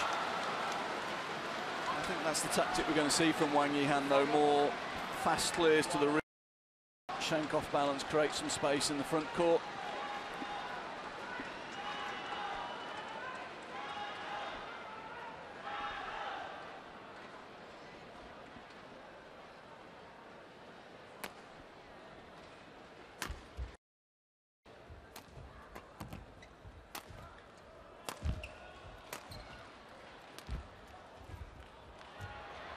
She's missed it. And it was certainly the right idea, wasn't it? Because she was trying to make Schenk move the full diagonal of the court, but Schenk was slightly off balance at the back of the court there. I didn't think she needed to try and play it that tight to the net. No. Just a sure indication that her thinking process is a little bit negative at the moment. Not a very good shot selection there. And Schenk mixing the serves up, keeping her opponent guessing. And that's ambitious. Was always slightly off balance there. 2-1.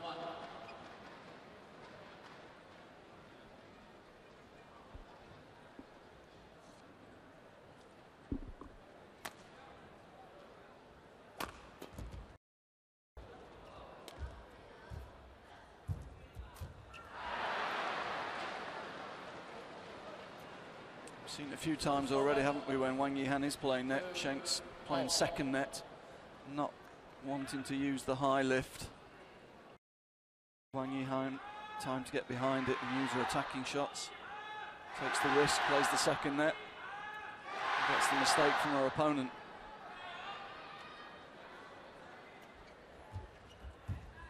And again.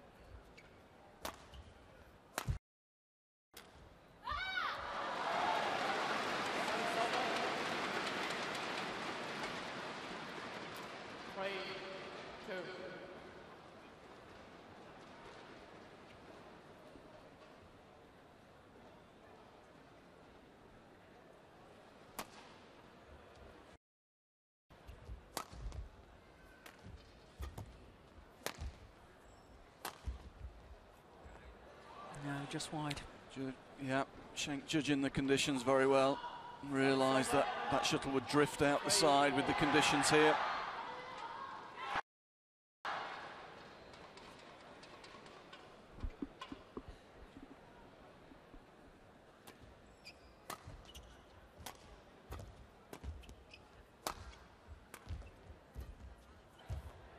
And again, sure Schenk at the start of this second game that she needs to stick with Wang Yihan. If Wang Yihan scores 5 or 6 points, gets a lead, she'll start to relax and it'll be a different proposition. If she can stick with it, she will make 1 or 2 mistakes. Again, mixing the serve up. Oh dear. Hesitate. Wasn't sure whether that was going to drift out or not. In the end, made a terrible mistake.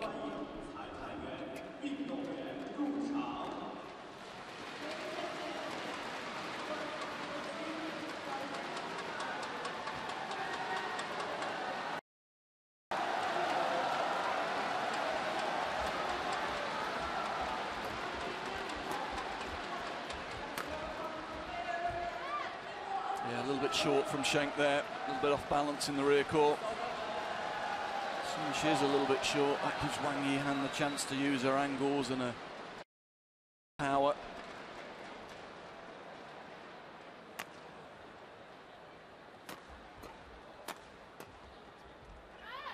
Oh, finds the line.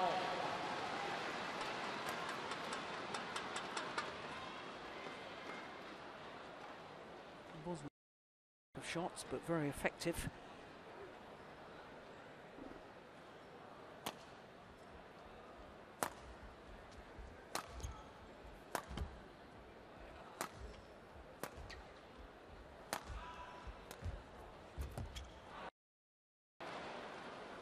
Service over. 6-5. A bit passive from Wang Yihan. High clears. I thought she'd be using slightly quicker clears than that. Just gave Schenk enough time to get behind it and bring the shuttle down across.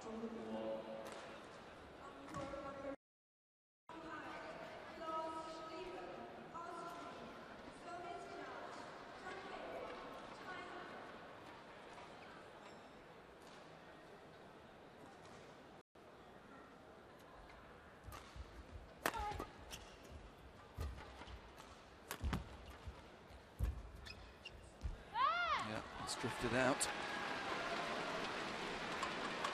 Wang Yihan just starting to read and cope a little bit better with the body smash, isn't she, Jill? Anticipating it now. It's not as effective as it was in the first game.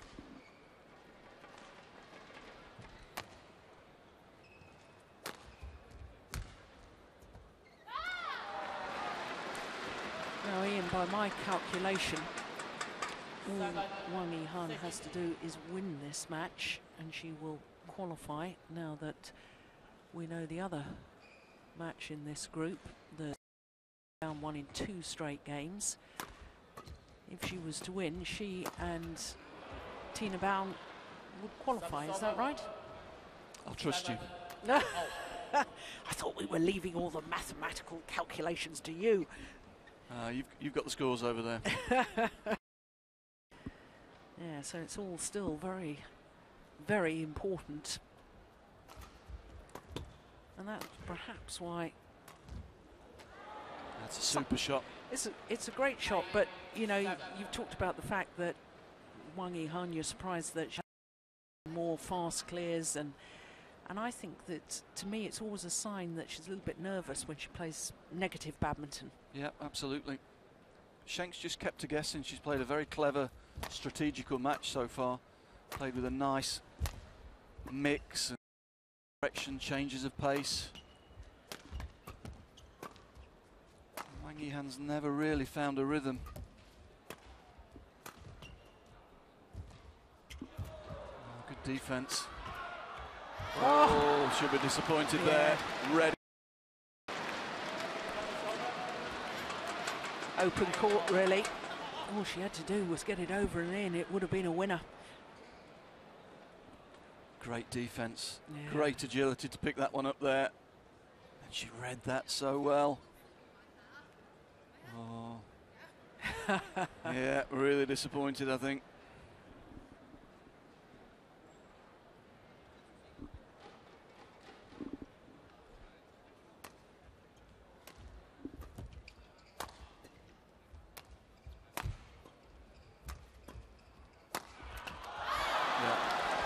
Maybe too much time to get behind the shuttle.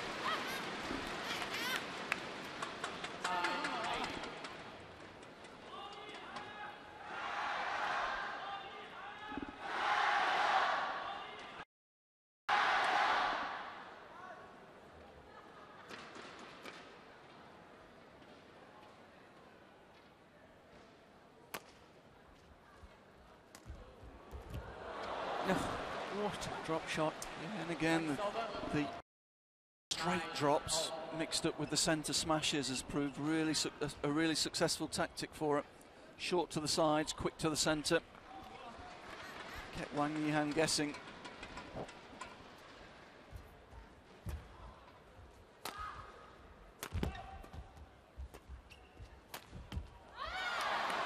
Yeah, it's a good reverse angle. Yeah, really good. Just a little bit short. As soon as it is a little bit short and she's able to intercept, that's her strength. Intercepts the shuttle early. Uses her height well.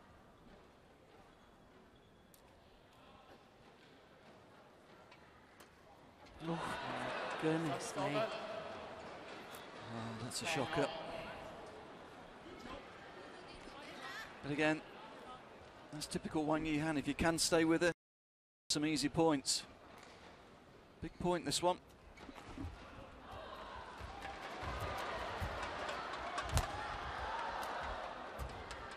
Oh, good rally. Very good rally.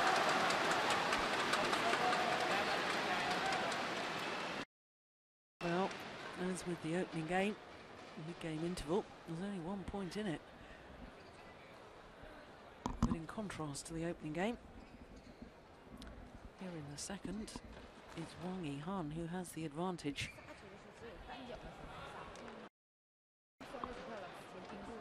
Yeah, first 2 or 3 points after the mid-game interval will be really important. If Wang Yihan can get a 2 or 3 point gap, we may see that she relaxes a little bit, finds a little more rhythm.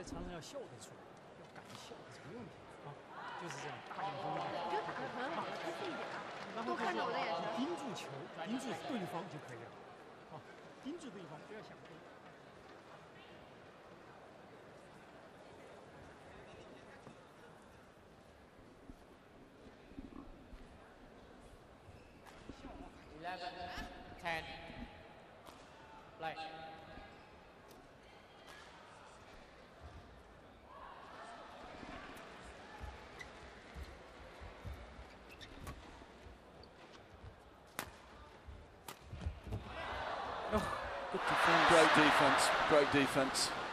Good agility again. Service over. 11 Again, all. right at the start of that point though, Jill, that's a very nervy short serve. To me, there's been several signs that Wang Yihan is almost crippled by nerves. Woeful serve into the net just before the mid-game interval. Yep. Schenk doing what she needs to do, sticking with it.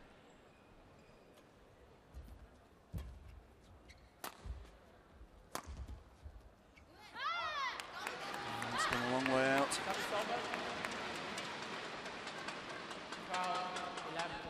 Wanting to try and limit the time of Wang Yihan in that round the head deep corner. Just getting too much on it. Too flat.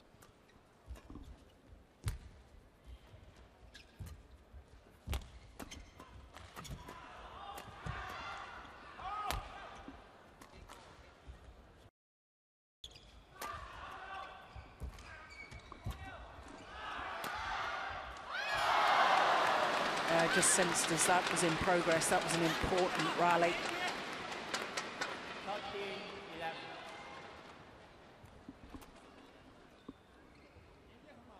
Yeah, just a little bit short. She was under pressure. Couldn't quite get the length. Wang Yihan taking advantage.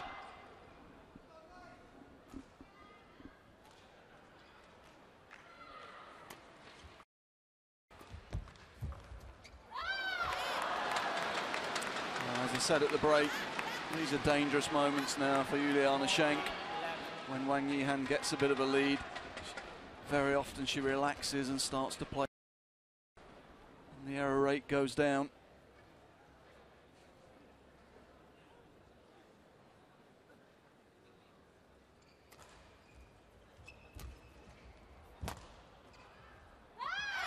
Everyone's gone wide.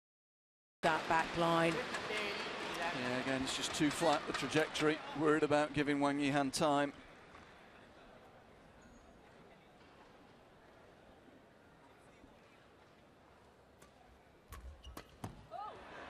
It's a clever return, though. Little hold and flick to the rear court. Yeah, probably learnt that one in her doubles. She was a fine doubles player early on in her career. A couple of medals at European Championships in doubles. Oh, too short again.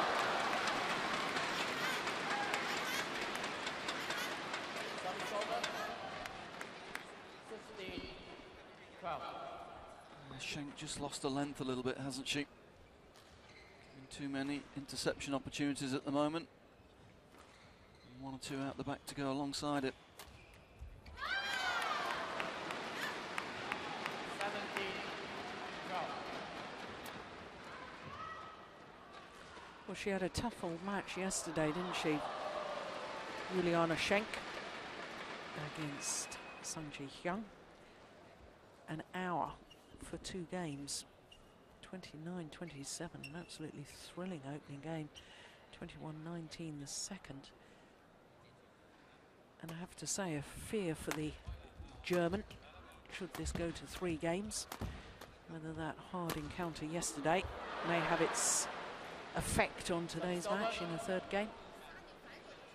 13, 17. Yeah, normally she's physically very resilient. It's not been what I would call a very physical game so far. There's been a lot of short rallies. It's been a very tactical game. But certainly she's lost the initiative at the moment. Yeah. It's Wang Yihan that's dictating the type of rally and the pace of the rally. Service over. 18, 13.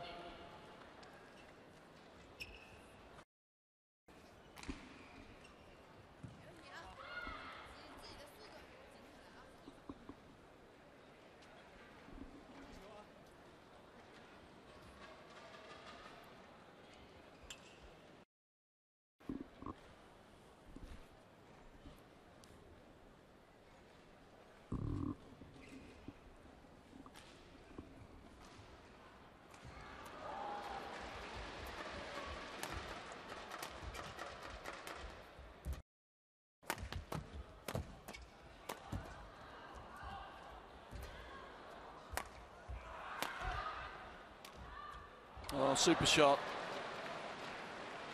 That's a fantastic little reverse straight drop there. Brushing across the shuttle. Keeps the racket head speed, but just cuts across the shuttle and brings the shuttle down short and very steeply.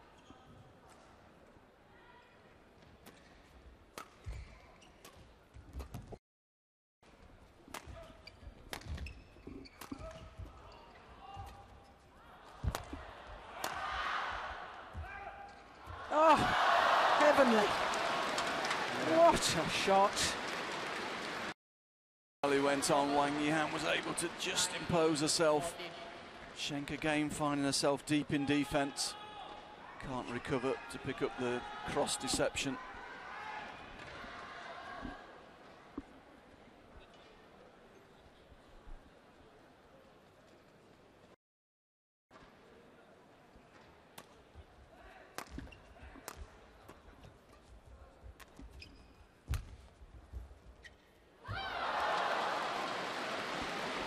Well,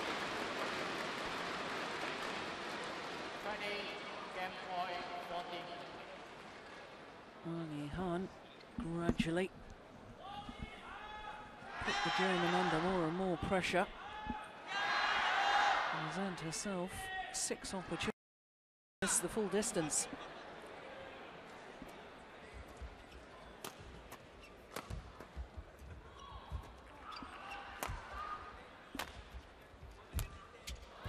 Oh, brilliant.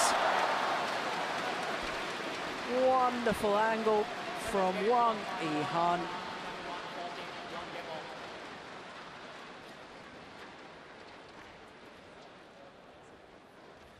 That's a great shot. We said it a few times throughout the game. Once Wang Yihan does get a 2 or 3 point lead, she relaxes, doesn't she? Finds a rhythm. The mistakes go out of a game. Very, very difficult to play. Schenk finding herself more and more on the defence there in the second part of that game.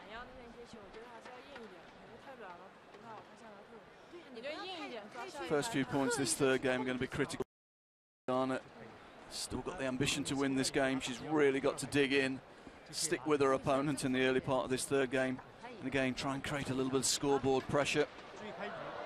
I don't think there's any doubt in her ambition to win it. It's whether she's got the legs to win it.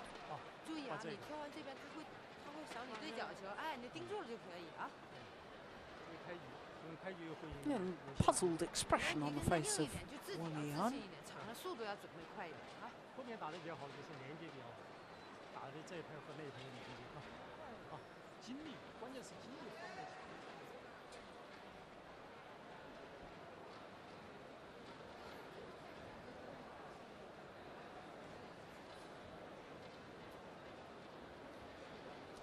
Well, this next game will determine whether she qualifies for the semi-final or not. Court 1, 20 seconds. Court 1, 20 seconds.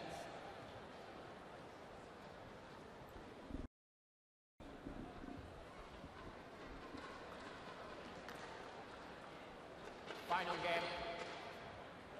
Level.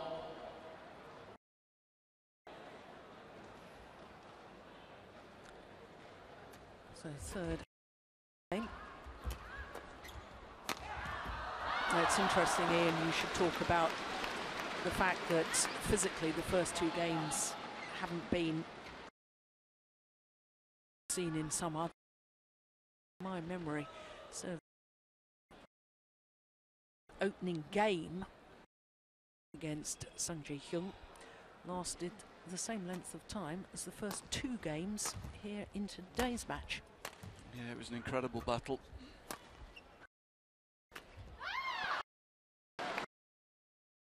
Danger signs are here now. Wang Yihan's moving much more fluently. She's imposing her rhythm on the game. Whereas in the first game, Schenk was able to control the rhythm, keep the pace out of the game, make Wang Yihan big.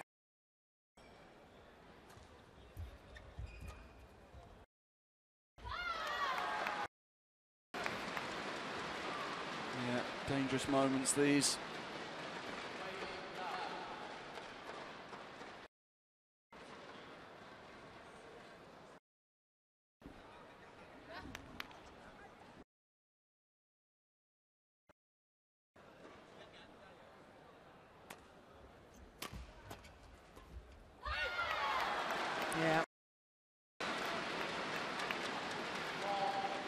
seeing the belief ebbing from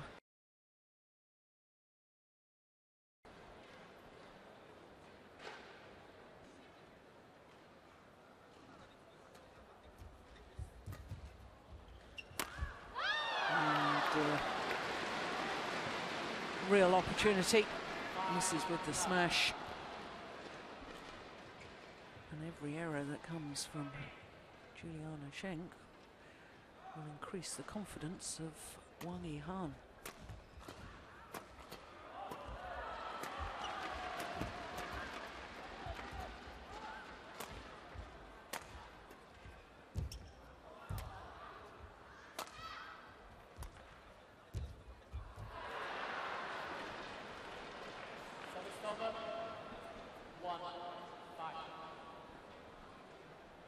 Yeah, again, pace-off works.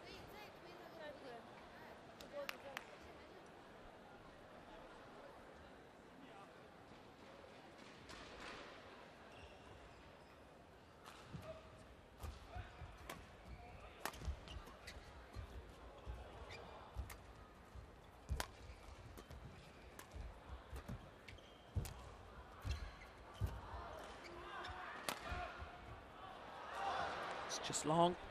Good rally, good work from Schenk. Stuck in there. Eventually the mistake came from Guangxi Han. Certainly the Hall playing a little bit quicker in this direction towards the camera as you're looking at it.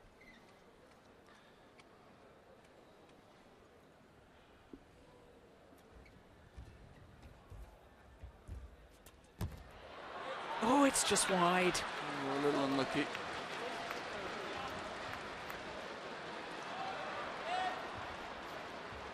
Read it well, committed to the shot. Stands her ground here, doesn't back off too much. Nice brush. Just out. Good call. 6-2.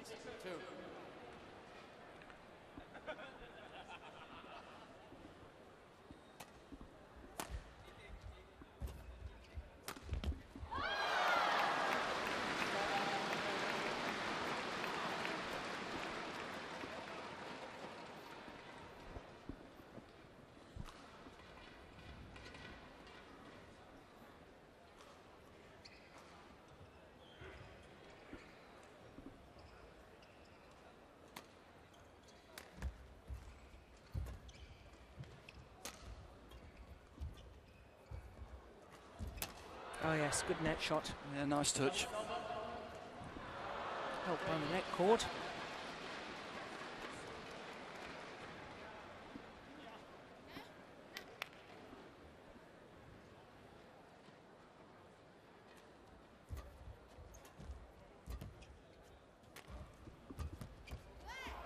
Oh. Good deception. Yeah, that's too good. She was at full stretch. Looked so block was the only option, but no. Even from low down there, able to hold the shuttle and flick over the top. Great technique.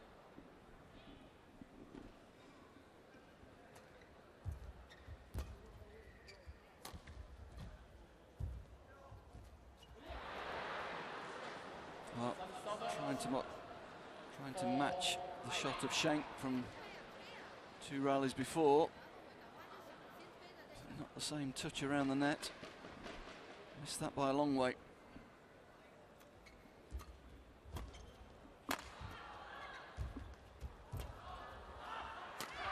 Again, desperate defence. Goodness. Oh.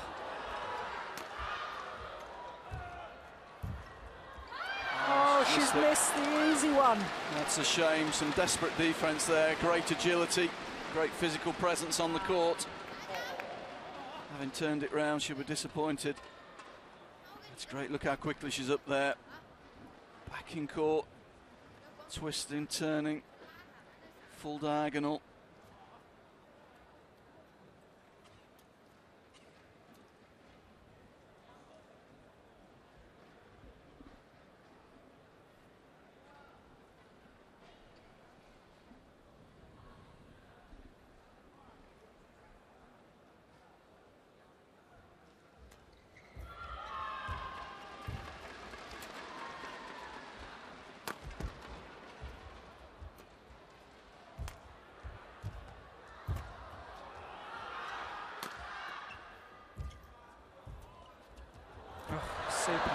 Great touch again.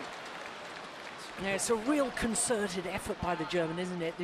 Both you and I were sensing that Wang Yihan was just beginning to impose herself on the match, and probably the German realised that, and she seems to have just upped her intensity in reply. Yeah, unfortunately she's having to use it in a retrieving sense rather than taking the initiative. At the moment Wang Yihan's got the initiative and Schenk's just trying to bring as many shuttles back as she can to stay in the game, but that's not going to help her.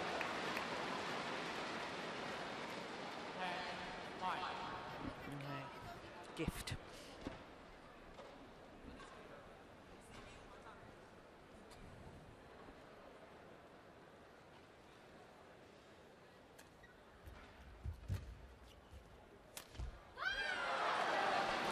A 6-point advantage to the world champion as they change ends in this deciding game.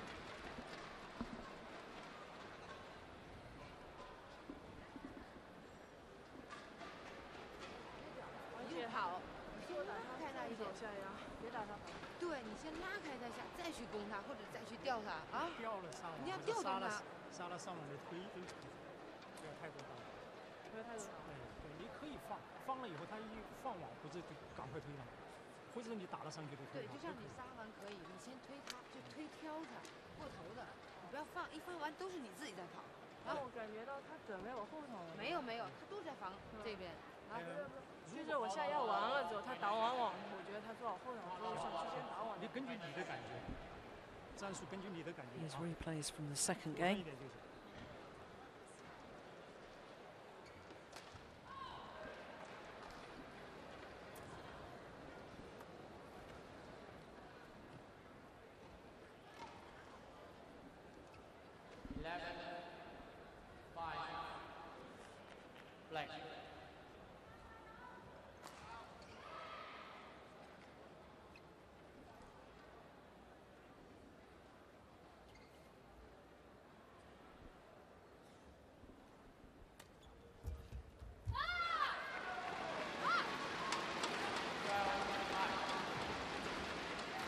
Well, she has to stem the tide if she's to have any chance.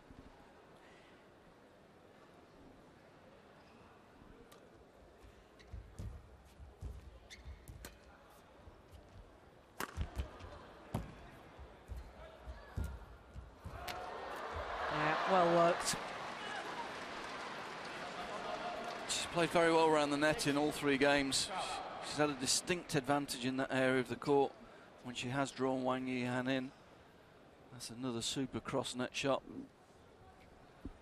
Followed it up well with the net kill.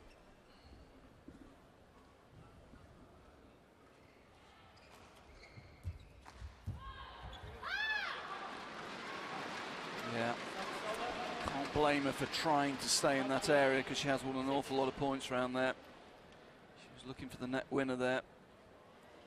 Yes, and also I remember in the second game she hit quite a lot long of the back line from playing from that far side of the court, so another reason why to stay with the attempted net shots. Yeah. Again, good battling point, but it's Wang Yihan who's dictating the play at the moment. Again, Schenk just responding, just getting the shuttle back.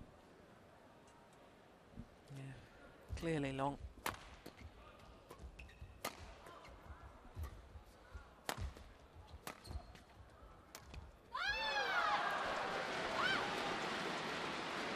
Slightly mistimed, that's a sign of fatigue.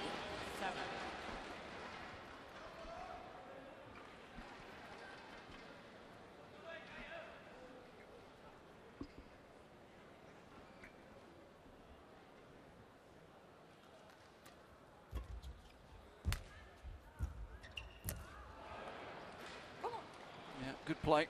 Pushed in early, read the play, kept a base forward.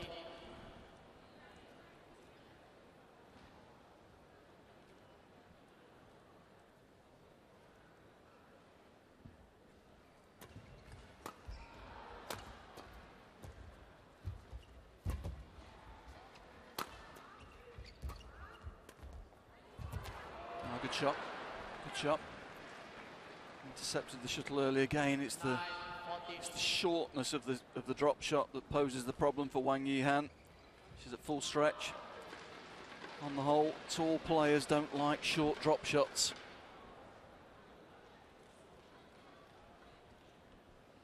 Because it's further to get down low? Yeah, deep lunges, long levers, deep lunges.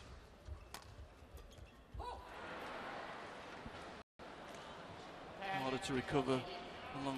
The longer your levers are, the harder it is to recover from a deep lunge.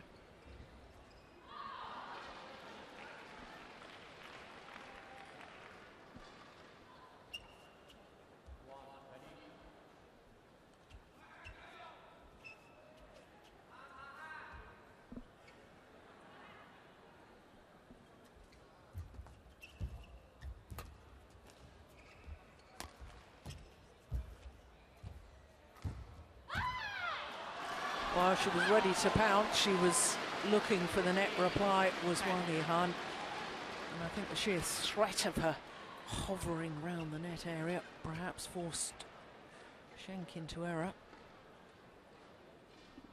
Yeah, took that too low really to be able to play a tight spinning return. That's a good shot though. Not the greatest of serves, but Schenk pounced on it. Hit with good precision and power down the line.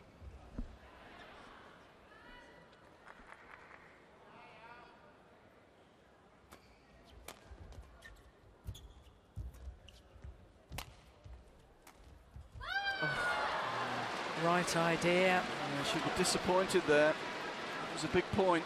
Yeah. Could have closed it down to 3 points. Instead, the gap's 5.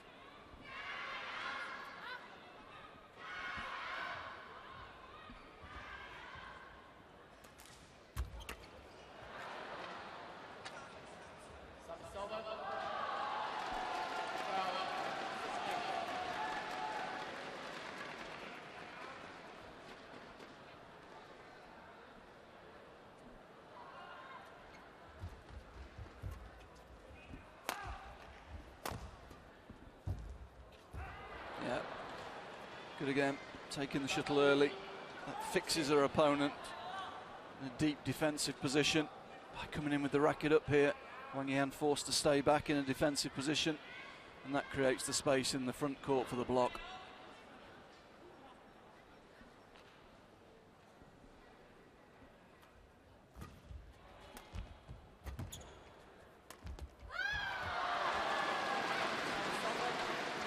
Holds her head in her hand. She knows how important that rally was. Yeah, again, she could have got the gap down to 2 points.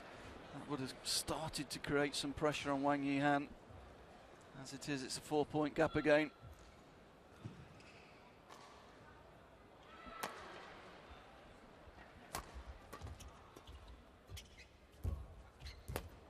It's good net.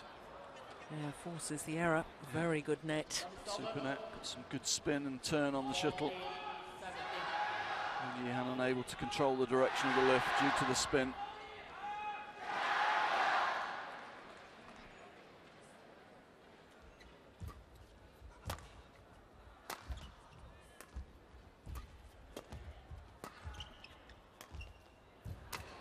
Oh, good retrieving. Oh, that was great play. Brilliant badminton. That was fantastic from Wang Yihan. Really in trouble in the front court. This is great defense. Off the body, anticipated the body smash, quick to follow it in.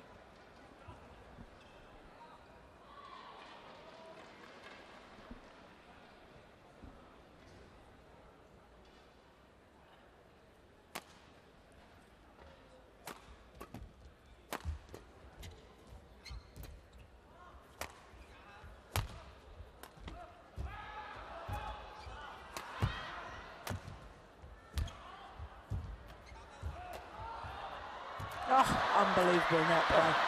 Fantastic. Great rally. Both players playing really well at the same time there. All 4 corners used by both players. Finishes with a super exchange on the net. Great skills, great touch. Easy finish.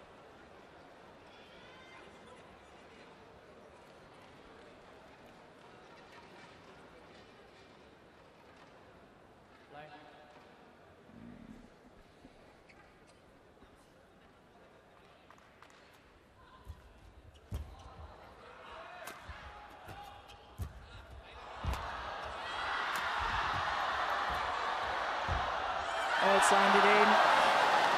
Good length, good control. Well, it's fairly desperate defence from Juliana Schenk, but my goodness, it's effective, isn't it? Look at that. Down on one knee, up she gets again. She could have played it. Yeah. That'll be the frustrating thing for her.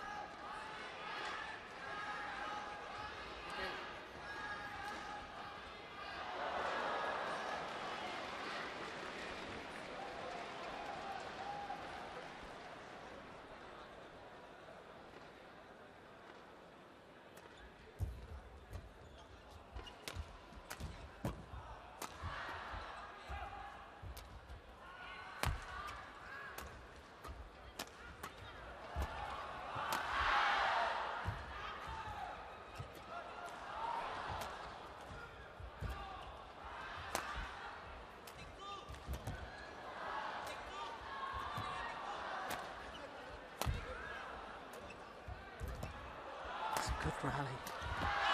Oh, superb finish. No wonder she's delighted with that. A little slice from Wang Yihan, chopping the shuttle down straight for the outright winner.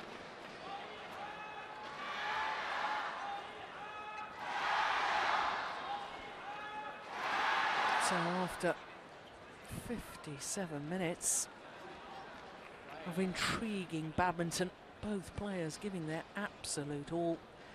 Now the world champion Wang Yihan, 5 match point opportunities.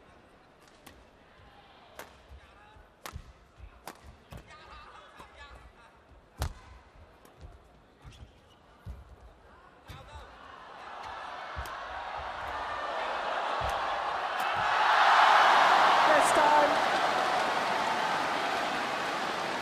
Wang Yihan makes no mistake. What a great match between two superb athletes.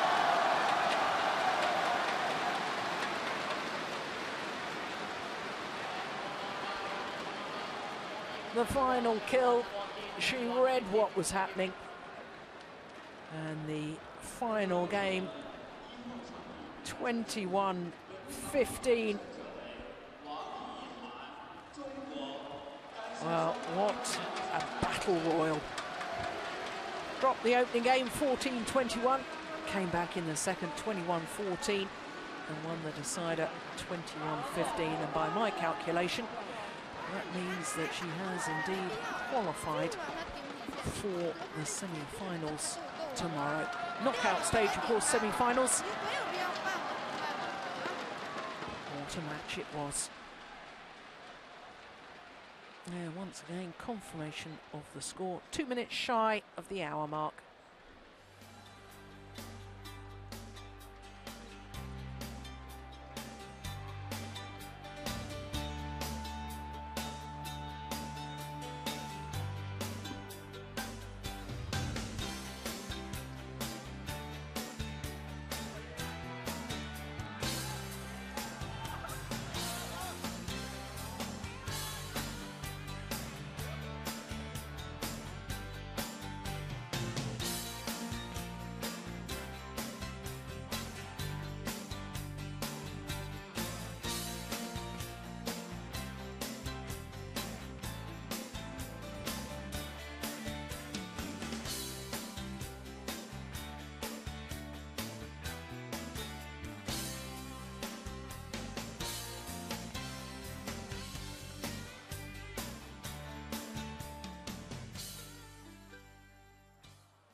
Oh my goodness me, how close these contests are in the last day of group matches here at the 2011 Super Series Finals.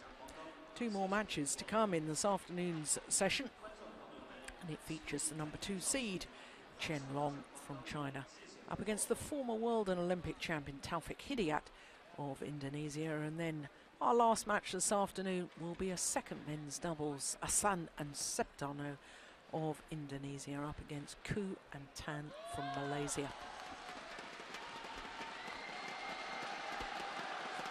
Well, as far as this men's singles is concerned, the players waiting in the tunnel to be called on to court, and they'll be led out by the number 2 seed, Chen Long of China.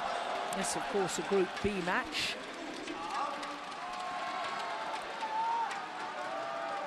And the man leading the group at the moment is the current world and Olympic champion, Lin Dan of China. And this man, Taufik Hidayat, well, only man in the group so far not to have won a match.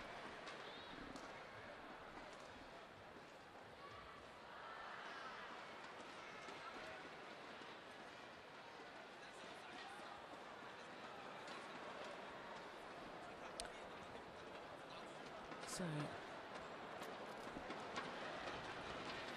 Chen Long, who started this year's Super Series Finals with a loss to his teammate Lin Dan in 3 games, and then yesterday he had to play against Kenichi Tago of Japan and needed 3 games to win that one. As far as Hidayat is concerned, oh, that's interesting, he's choosing sides. It's Chen Long. Taufik Hidayat lost on the first day of competition to Tago in 3 games. Seemed to run out of steam in the third, which he lost 21-7. And then yesterday, if you were with us, you will have seen him playing against Lin Dan. Tight second game, 21-19. But Chen Long, the number 2 seed, by virtue of the fact that he has finished the 12 Super Series tournaments, ranked number 2, and he missed just the India Super Series event. 11 of the 12 contested by him. A very healthy win-loss record for the year, 44-11.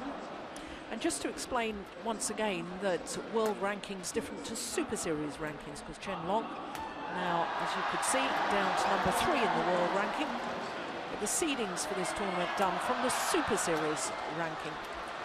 And as far as Taufik Hidayat is concerned, his Super Series ranking 9. Well, this is the 5th meeting between these 2 men. And the last was at the Super Series Finals for last year, which were played at the beginning of this year, January this year in Taipei. And Chen Long was a game and 14-11 up when Taufik Hidayat retired injured. Chen Long actually not only won their last meeting, but won their first meeting as well. 2 in between, obviously won by Hidayat. Well, there's Charles Ramza, former world champion and now singles coach to the Chinese men's singles players.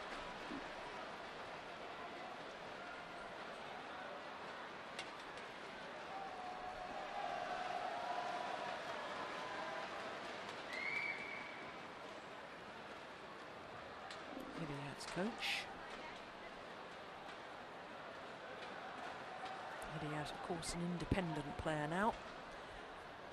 Independent of the Indonesian Badminton Federation, PBSI.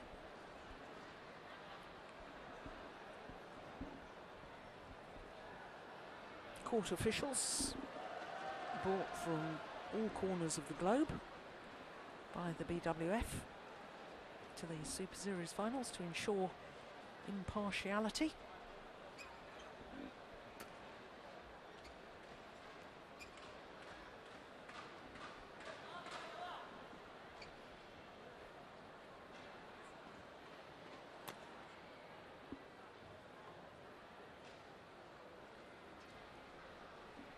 Ladies and gentlemen, on my left, Taufik Hidayat, Indonesia. And on my right, Chen Long, China. Taufik Hidayat to serve. Level, play.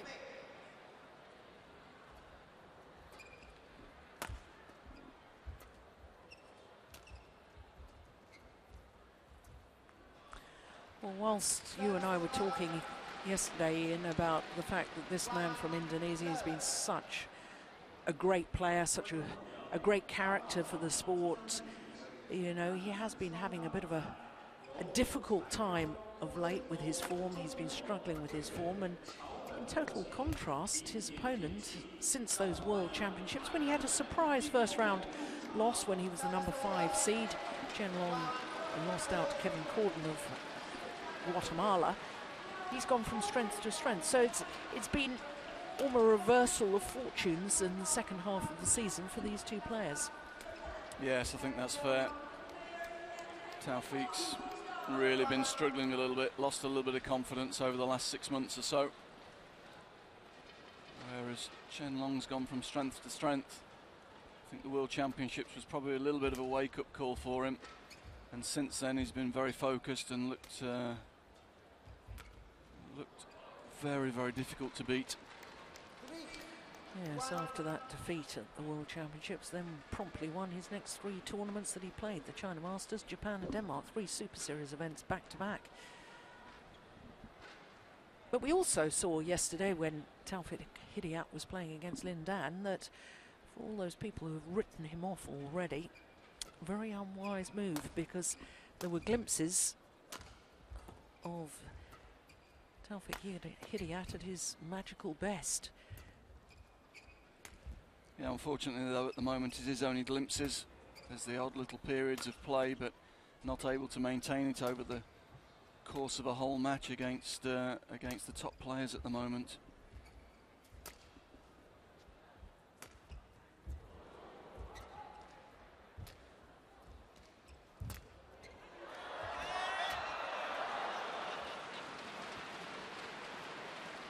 No, and as I was saying, certainly in his first round match against Kenichi Tago of Japan, he took the opening game.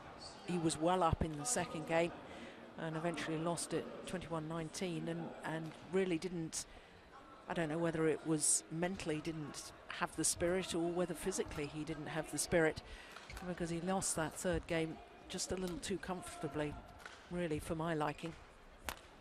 Yeah, you could see the confidence ebb away from him. He had a good lead in the second game, he'd won the first. He was looking good, he was looking calm and controlled, and suddenly, bang, it was as though a switch went and the lights went out, I'm afraid.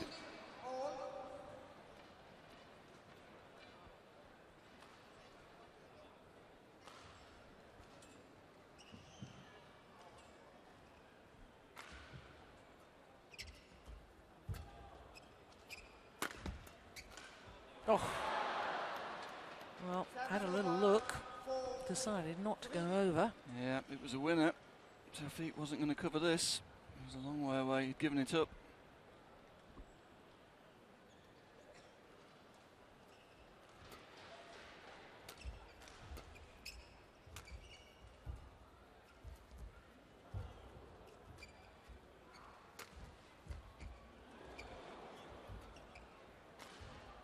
Oh, that's landed well in. He's used the hole there, hasn't he? Sets that, just sends it down the line. When he sets it off, it's outside the court, and knows the drift's going to bring it back in. Judges it really well.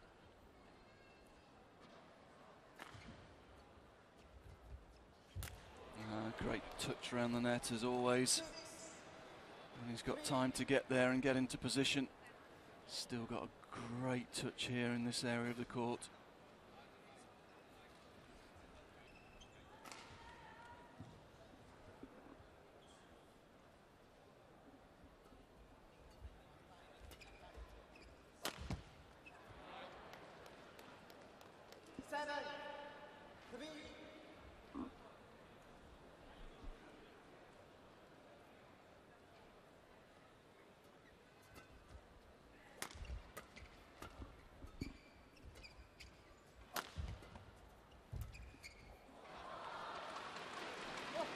Double cross smash from the rear court, coming in and then crossing at the net, difficult to defend. Taufik does well to get down and pick the smash up, but the cross net's too much for him.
Well out. A combination of Chen Long's much improved court coverage and his power overhead is really beginning to pose some problems for Taufik. Chen Long's just starting to tighten his game up a little bit. Slightly slow start, but he's starting to roll now.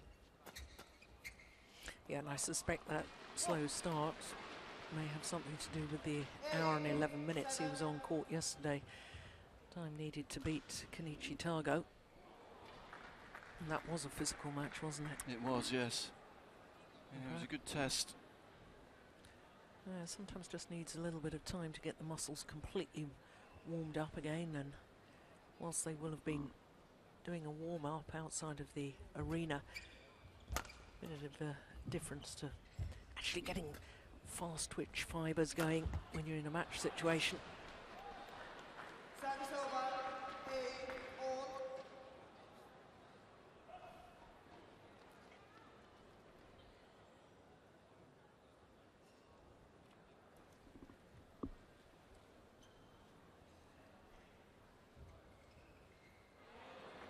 Always looks very calm and laid back, doesn't he? Taufik Hidayat.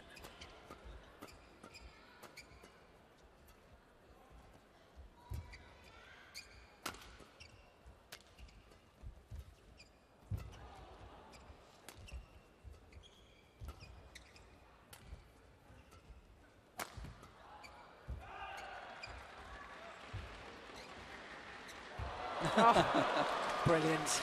Great stuff. Taufik wins the day, but it's going to be tough for him to string together enough rallies of that quality and that length to win this match, you'd have to say. And that rally was a good demonstration of the improved agility and movement of Chen Long.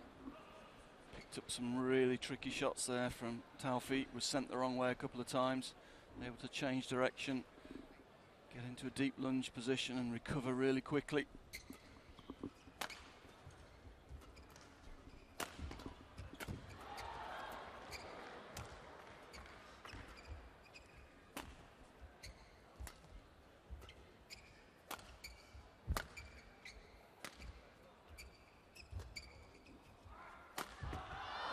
The other side of his game, the power play when he's got time in the rear court.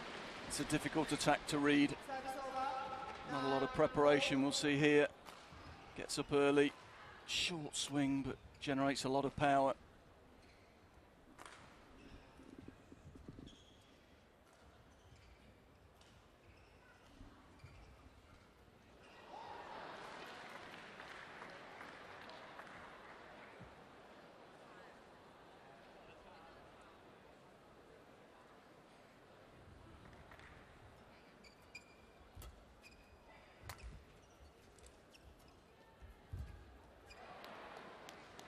Service over. Game 9.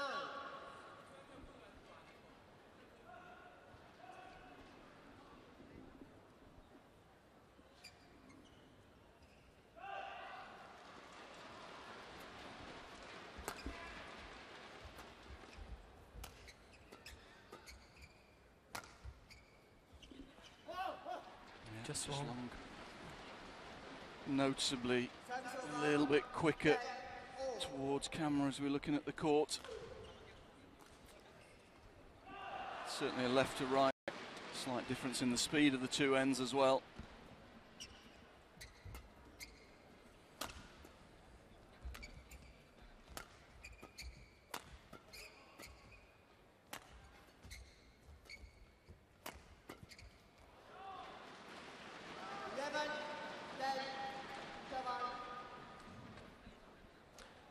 So it's the number 2 seed, Chen Long, who has the advantage.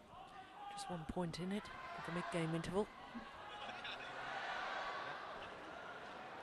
Narik terus, naik terus. Senjatanya keluar.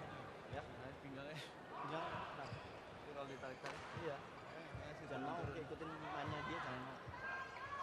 Ya, bisa.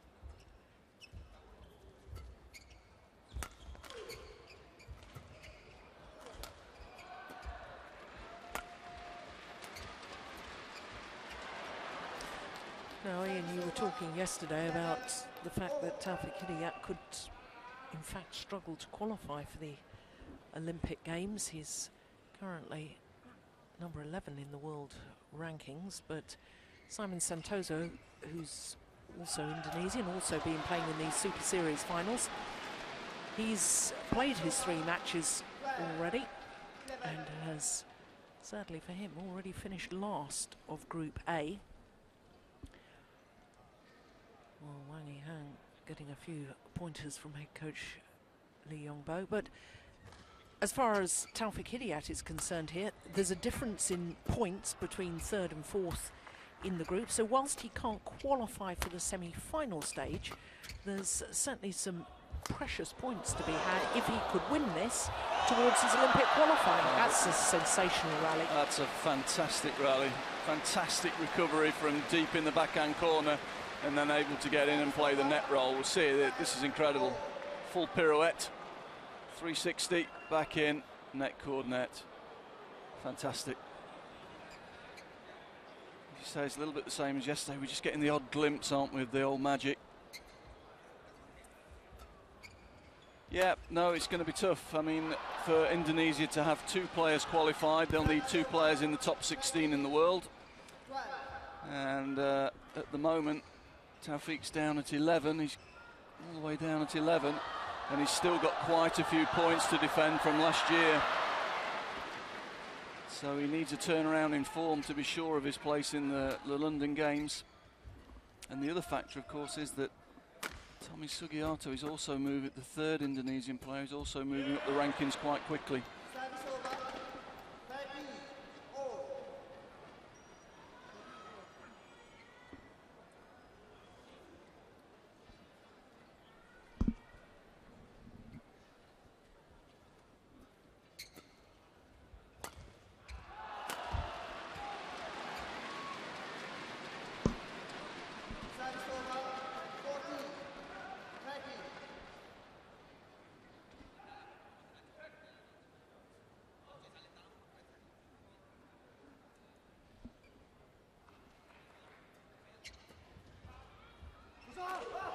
Tried to judge the drift again to bring it back in, but this time gave it a little bit too much.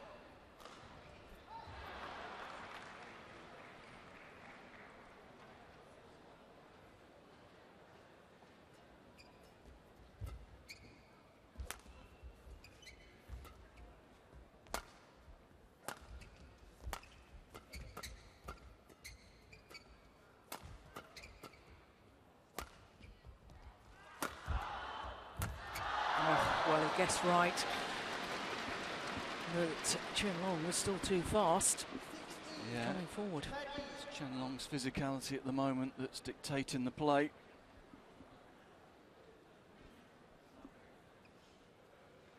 say, is it? You said Taufik can't qualify. Is that the case? If he did win this, and Lindan beats Targo tonight, there'd be 3 players on 1 win each, would there? Yes, but his win-loss record, I think, precludes him. Okay. At the moment, he doesn't really look as though he's in the right frame of mind or form to win this match, you'd have to say. Yeah, no. Taufik Hidayat has a game win-loss record of 1 and 4, whereas Chen Long and Targo both 3 and 3. And Lindan, of course, he's won both of his matches so far, and he's on 4 and 1.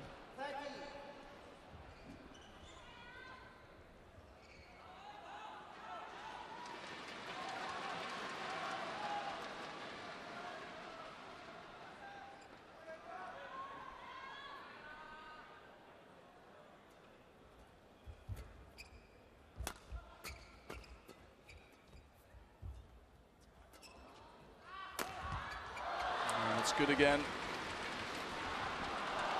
Again, he's got very little preparation. There's no big swing. He's such a powerful man. See the position there. He's in position really early, and it's difficult to tell whether that's going straight or cross.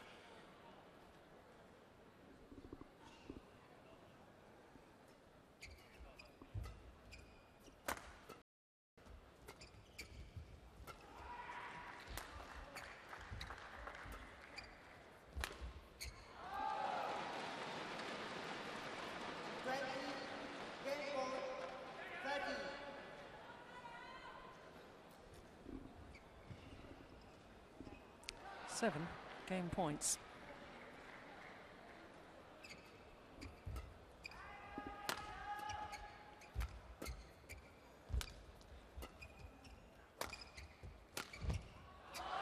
One will do. Again, it's that round the head corner where Chen Long does the damage. Difficult to pick the direction of the attack from that side.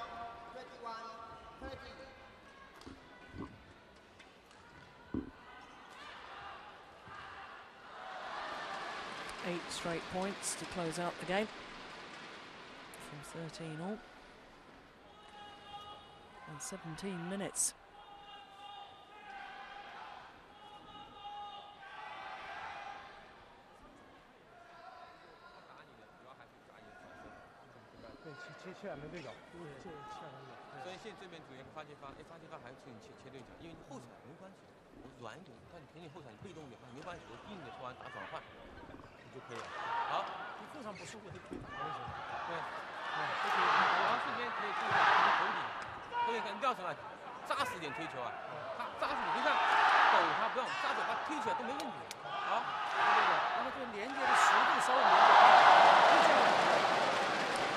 Well, I don't know if you gleaned anything from that gesturing there. Something about the back corners. Yeah. Push Taufik deep in the back, then bring him forward. Yeah, maybe giving him 1 or 2 tactical sort of thoughts to follow, but I think this is more about intensity. If Chen Long keeps his intensity high, yeah, Taufik's got real problems to follow it at the moment. You used the word earlier, we've seen the odd glimpse in the first game, 1 or 2 real special shots from Taufik, but at the moment he just hasn't got the confidence to string that together for a complete set.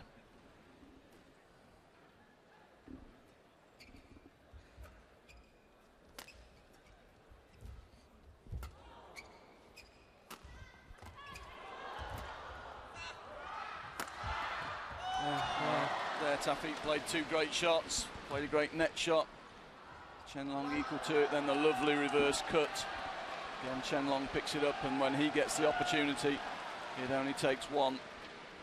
It's a good straight attack, very penetrating.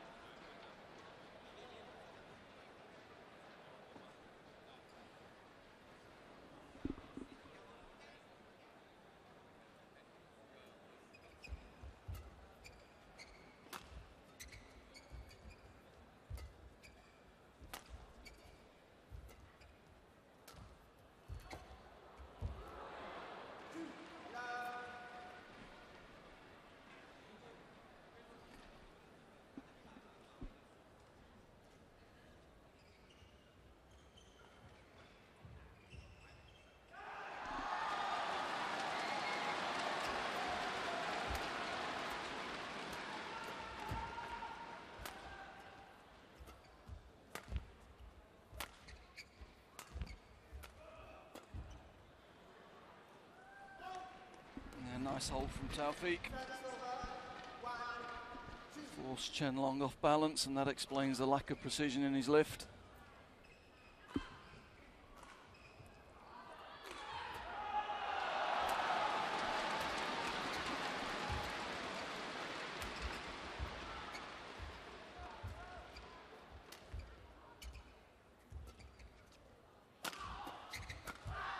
Oh my goodness, round the back. Oh, he's won the rally. Extraordinary. Another little Taufik special. Crowd enjoyed that one. Yeah, good view of it here. Great control. And then good precision down the line to follow it.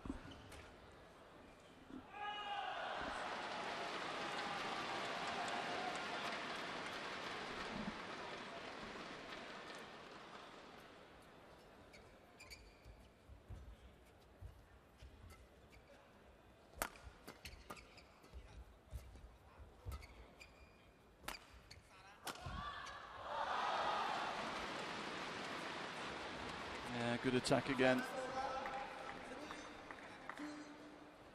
It looks as though he's only just clipping the shuttle down, but it actually comes very quickly. Yeah.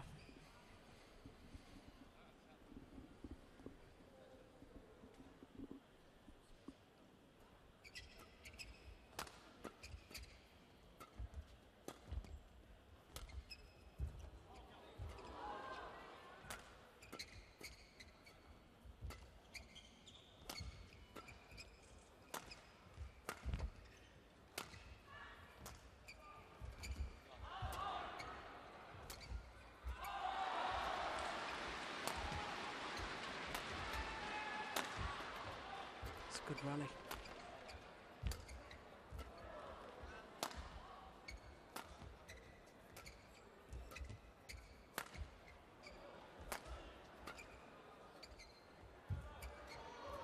Oh.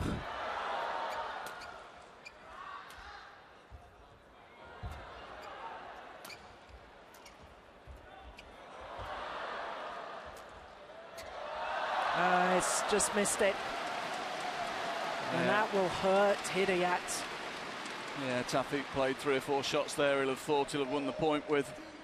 And again, just demonstrating the improved agility and mobility of Chen Long in the last 12 months. Equal on every occasion.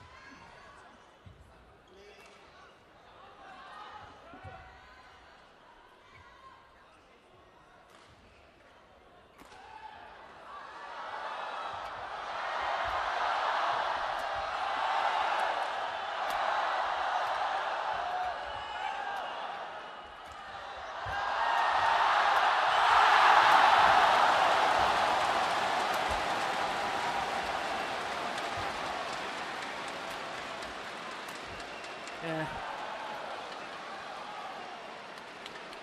Soon as the shuttle was just slightly short of the full length of the court, Chen Long absolutely pounces. Yeah, there's a real intensity to his game at the moment, isn't there?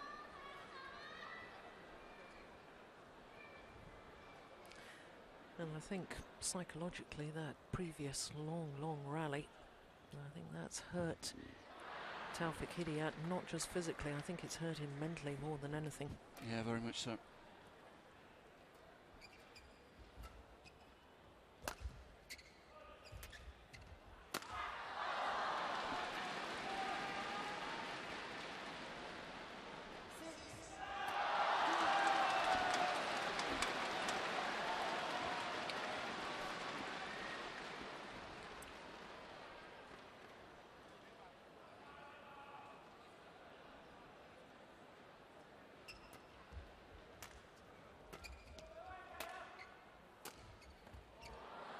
Finds the line. That's a good shot. Needed to find the line. Everything else has come back.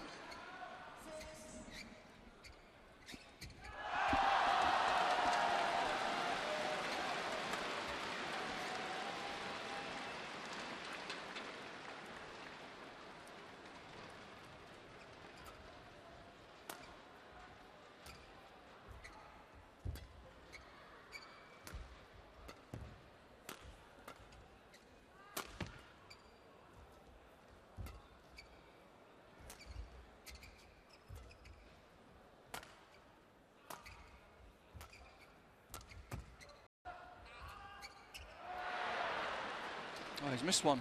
He hasn't made many errors.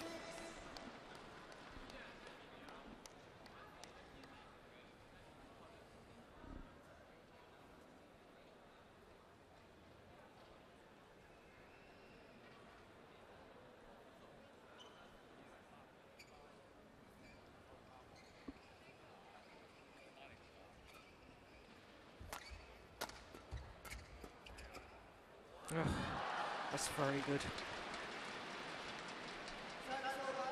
Standing his ground at the net like a doubles player. Yeah, good intensity again. As he takes the attack, steps in, confident to follow it in. Quick change of direction, right to left.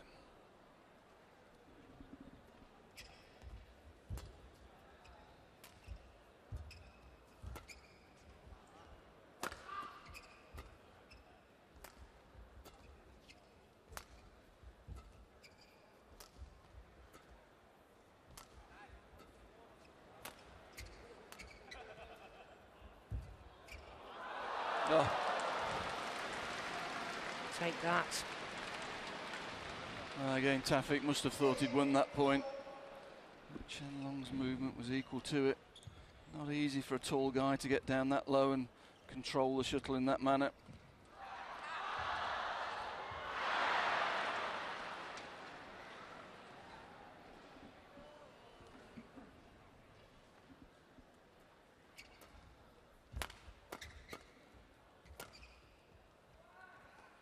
Just drifted out the side of the court again. He's just beginning to build a lead again. Dangerous moments for Taufik.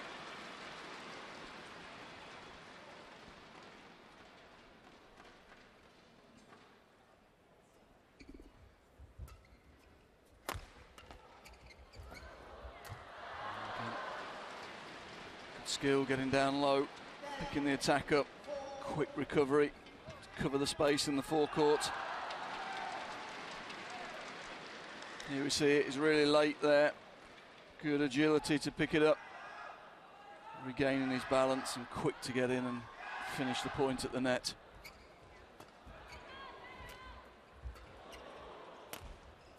Oh, that's brilliant, isn't it? Yeah, he's on a roll now. And a 7-point advantage at the mid-game interval. And one suspects that, as you say, the momentum of Chen Long is going to continue and is going to keep powering through.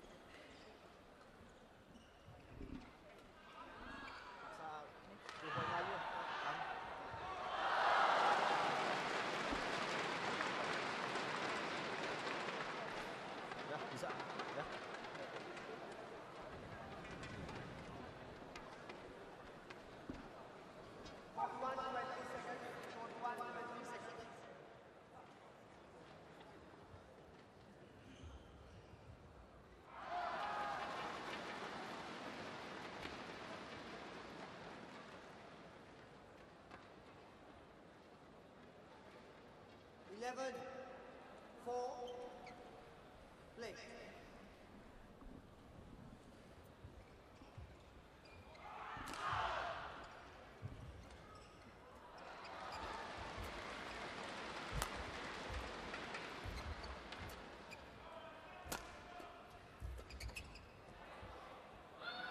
Again, it was a great recovery from Taufik. Found a good touch at the net, but it's just not enough at the moment. His opponent's covering every angle.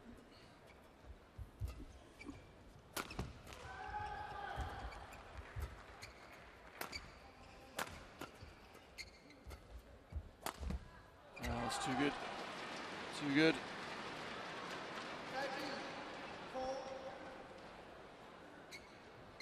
7 straight points.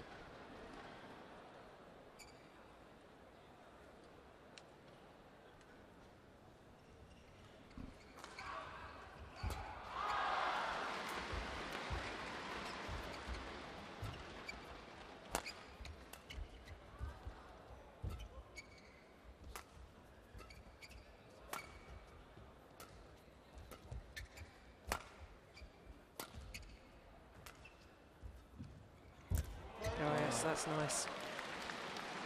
Well, virtually all the points that Hidiat has won have been because of his quality net play. Yep. Yep. In the whole match, I can only remember Chen Long making one mistake. That's the amount of pressure that Taufik's been under, and he's had to find some super shots to win the points he has won.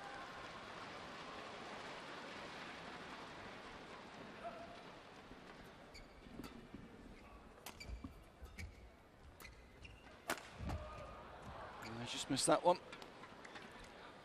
It's another mistake, but he only just missed the line. Got up early again.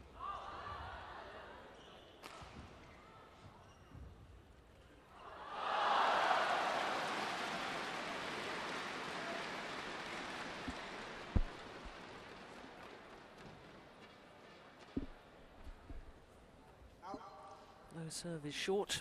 Service over, 14, 6.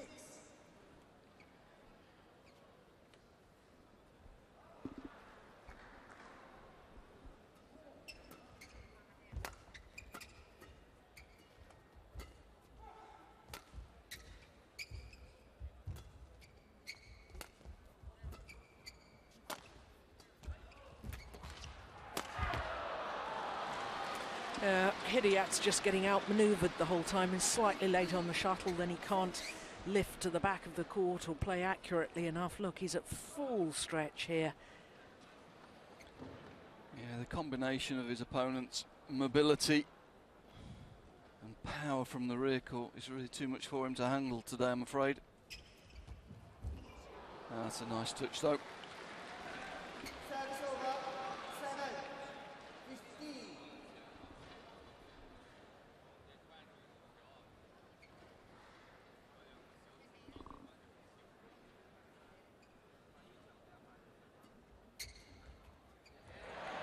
Touche, beaten by the deception himself, comes out with his own deception that sends Taufik the wrong way the very next point. You can tell he enjoyed that, there's a little smile there.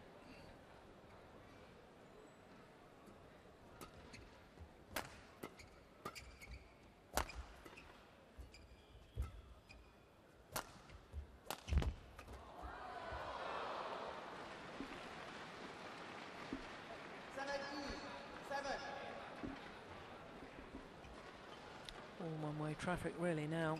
Yeah, and again, short preparation, posing the problems. You don't know if he's going straight or cross. 18, 7.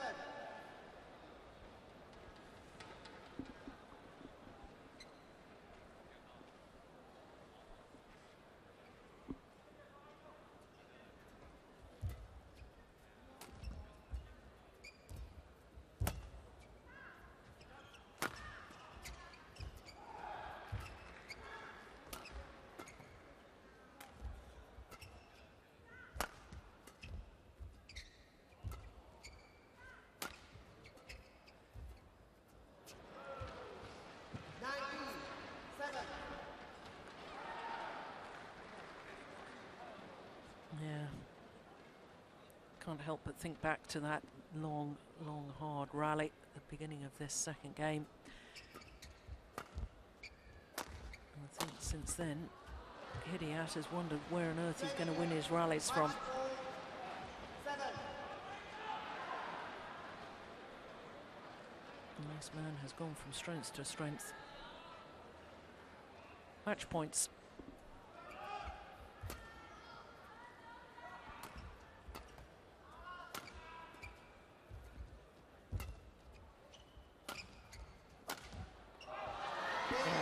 Clinical. 21-13, 21-7. And 34 minutes of play. Match won by Chen Long,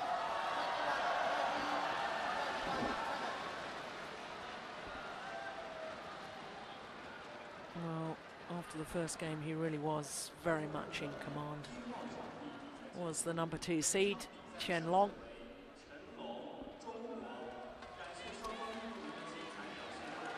So, providing his teammate Lin Dan beats Targo, then he will qualify. But we don't know that for certain at the moment. But we do know that he has beaten Hidayat 21-13, 21-7.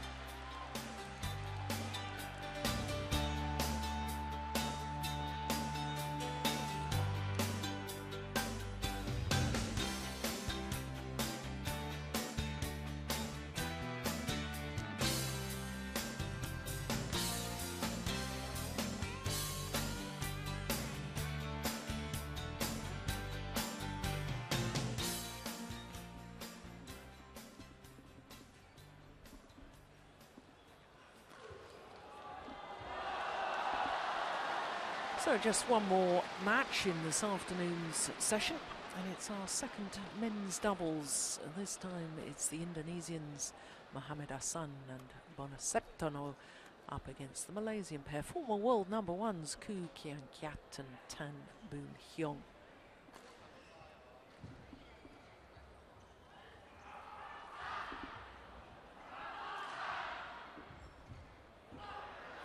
This last men's doubles.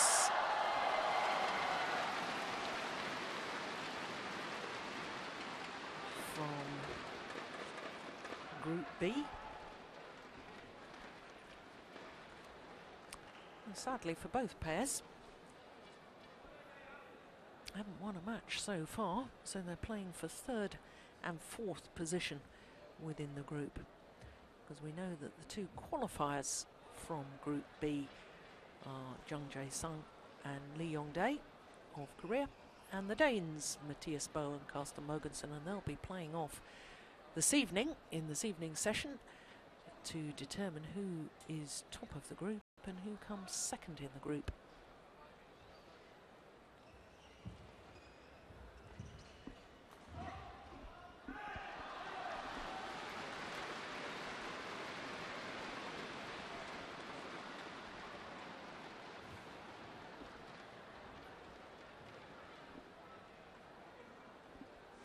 The players just waiting in the wings.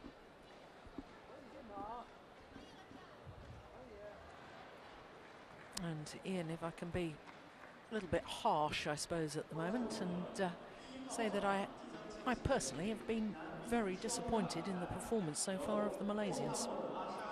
Yes, they're not playing like former world number ones at the moment, you'd have to say. There's something not right in the combination. Certainly last night's performance was a really damp squib of an effort, really.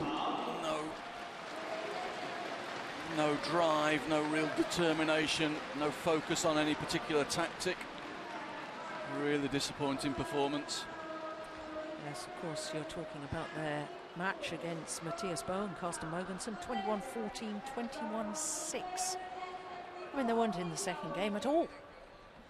No, I'm afraid their heads went down quite quickly.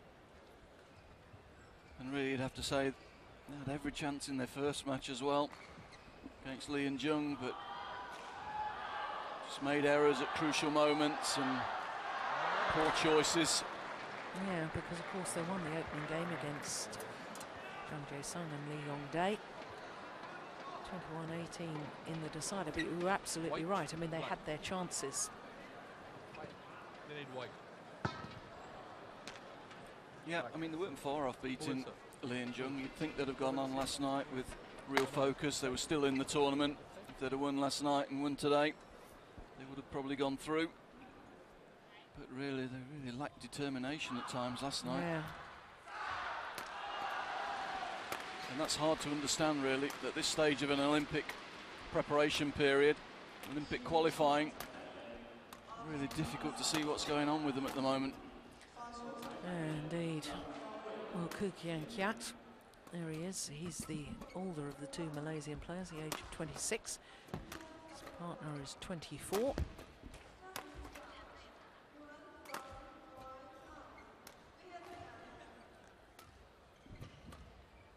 The Indonesians, Mohamed Hassan and Bonaseptono, bronze medalists at the World Championships earlier this year and gold medalists from the Southeast Asian Games.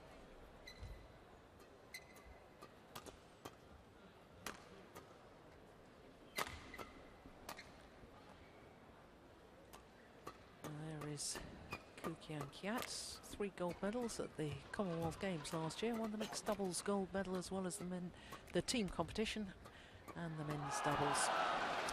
World ranking of 5 at the moment, which is the same as their Super Series ranking, and look at that win-loss record for the year.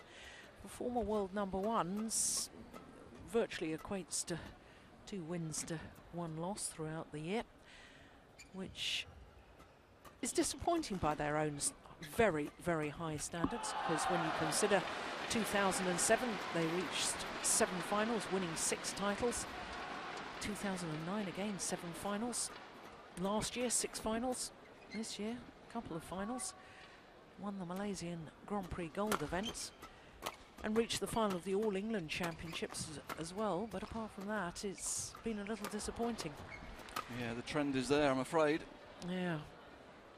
So to Bona Septano of Indonesia, world ranking of 6, which is the highest they've ever been in the world ranking. Number 8 on the Super Series list though. Both the Indonesians 24 years of age.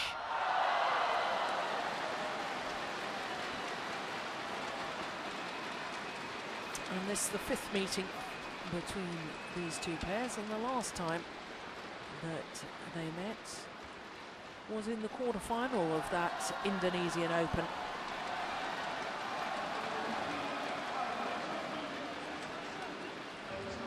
Parampa, Apinda Sabawal of India, Mr. Nguyen of Vietnam.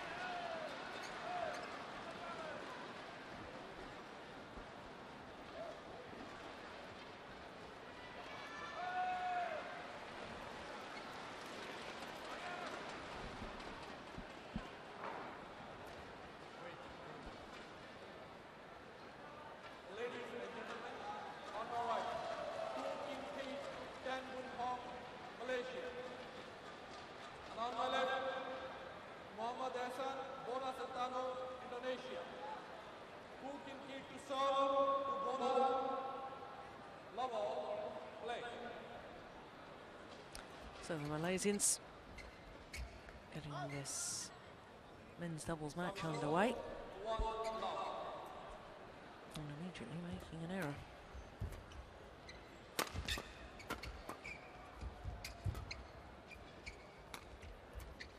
Yeah, that's nice.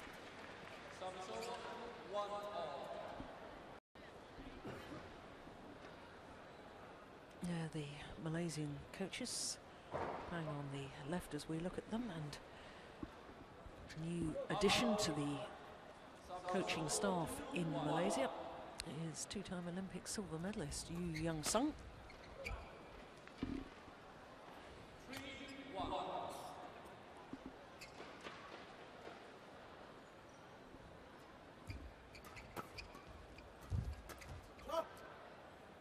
Of course, following their defeat at the World Championships earlier this year, the Malaysians requesting a change of coach. Had been working with former world and Olympic champion Rexy Nanaki, but they asked for a bit of a change. That's indeed happened. And Ian, obviously with your vast coaching experience, I would just like to know your perspective on what the Korean coach might be able to bring to their games. There's no doubting the 2 Malaysians are highly talented individuals, but it really isn't working for them at the moment. No, it's really difficult to know where to go. I personally think if this wasn't an Olympic year and they weren't in the middle of the Olympic qualifying period, I think you'd have to think about at least splitting them for a while, just to get them in a couple of fresh partnerships, remotivate them a little bit, to just get some fresh ideas, get away from each other for a short while, even if you've got the intention of putting them back together later. But obviously this year that's not possible. Got to qualify for the Olympics. What will the Korean coach bring to them? At the moment, it's difficult to see, really. I'm not sure the problems are technical problems. The problems are more, seem to be psychological problems in the partnership of being able to keep intensity and finish off winning positions. And it's difficult to see what a Korean for me, it's difficult to see what a Korean coach will bring. The talk in the press was that it was about trying to find winning strategies against the two top Korean pairs, but at the moment they're losing to a lot of other pairs other than the Koreans, so again, difficult.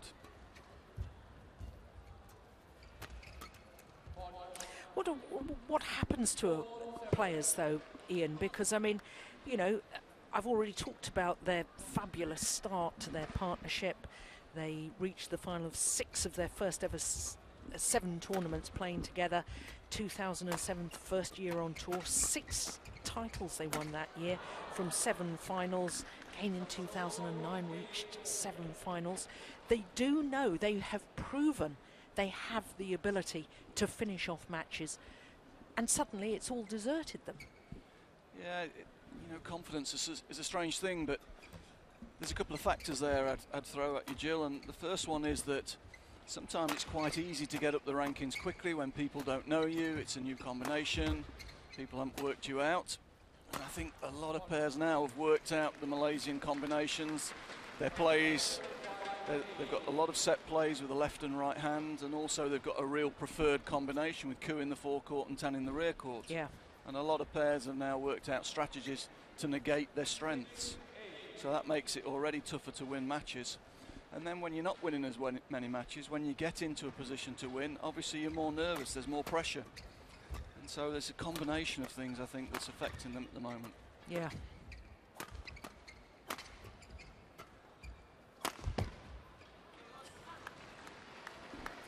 Well, whatever the problems are, I personally hope that they find solutions, because they're a very exciting, dynamic pair to watch when they are playing well. Yes, they are. I mean, they're a world-class pair when they're on the game. Yeah. But it's been a while now, to be honest, since they've been able to finish off and go through a tournament and win it at Super Series level. What I would say when I was talking about, you know, just freshening things up a little bit, maybe with, you know, in a non-Olympic year, I think they'd have played a couple of tournaments with different partners. Sudirman Cup, when they did try something a little bit different with Tan, of course it worked really well. Yeah. Went back to his partner from World Junior Championships, didn't he? That's right. And they beat Fu and Kai. Yeah. Yeah, when Malaysia played China. Now, actually, in your point about they haven't gone through on Super Series for quite a while. Last time they won a Super Series event was the Danish Open, Denmark Open in 2009. Yeah. And that's a red flag. That's a danger sign, isn't it, really, for a pair of this level? Yeah. You know, if they're realistic contenders for medals, you'd expect them to be in the mix and winning 1 or 2 each year, really.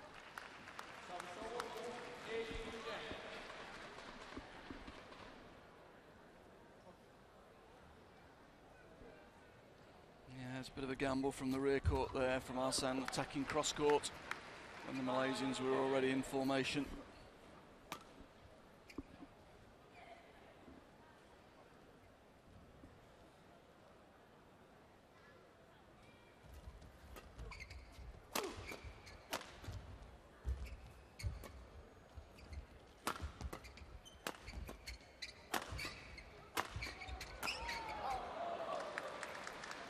It's called good.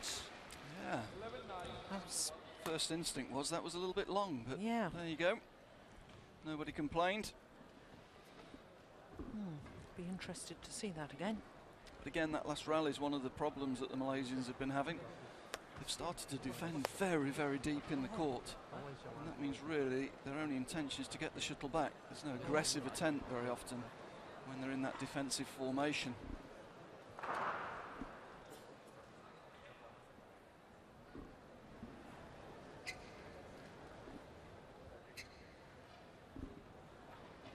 11-9. Play.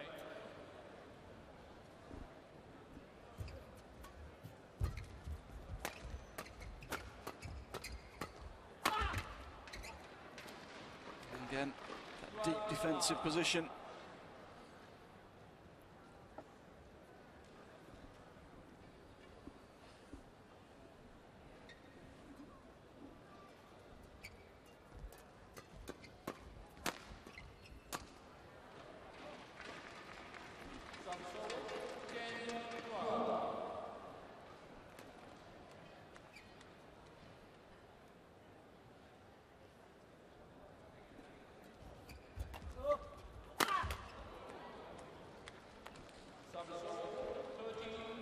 Well, I suppose there's a bit of a difference between these two pairs in the fact that Ku and Tan almost certainly will qualify for the Olympic Games. Quite clearly the top-ranked Malaysian pair, whereas the Indonesians, there's three pairs that are very high up in the world rankings. Of course, there's the defending Olympic champions, Marcus Kido and Hendra Setiawan. And there's also Hendra Prida Gunawan and Alvin Julianto Chandra. So for the Indonesians, this is possibly more important that they get the extra points from third rather than fourth position, but at the moment the match just missing a bit of sparkle, isn't it? Yeah, I tend to agree with that. Yeah, as you say, for the Indonesians, the difference in points between winning and losing this match is almost 2,000 world ranking points, and they'll be wanting to pick those points up. It's points that the two other Indonesian pairs can't get. They're not qualified for this event. But for the Malaysians, I mean, the Malaysians would have been hoping for a seeded position in the Olympics, so they should also be hunting every point that's available. Absolutely.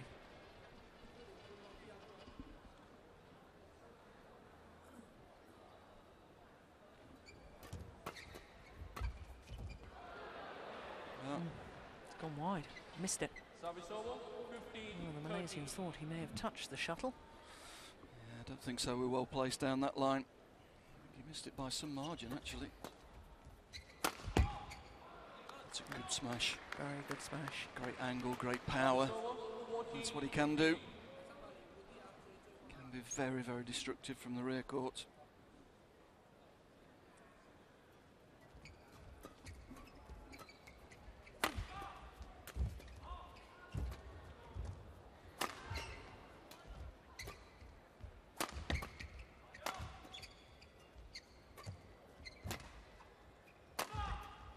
That's nice. Oh.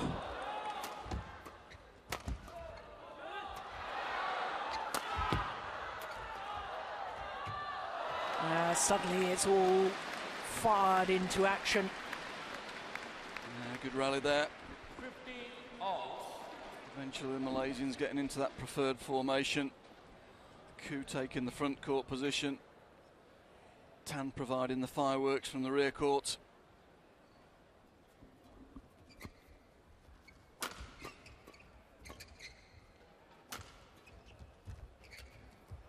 Brilliant. Yeah, good rally. And suddenly it's the Indonesians that are being forced to defend quite deep in the court. Malaysians taking the attack more regularly now. That's been the turnaround in this game. So the Indonesians struggling to get into formation there. Oh, that's an error. 17-15. Shuttle short. Jumped, went for the deceptive drop shot and just dragged it down into the net.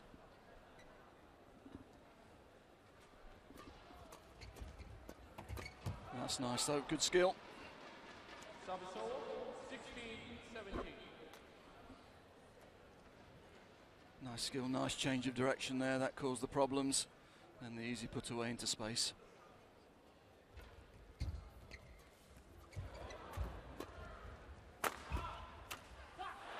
Ku did well to win the attack for Tan there and then made the error himself on the put away.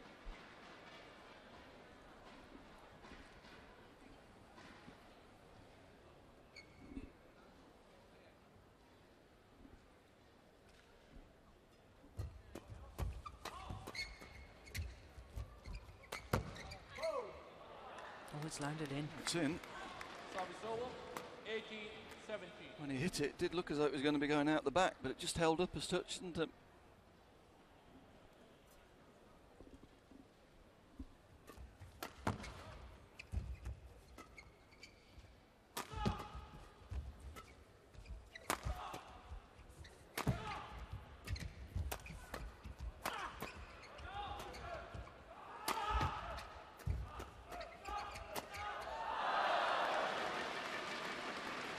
Indonesian's getting drawn into playing down that left-hand side of the court. Tan in position, he likes that left-handed, of course. Nice switch.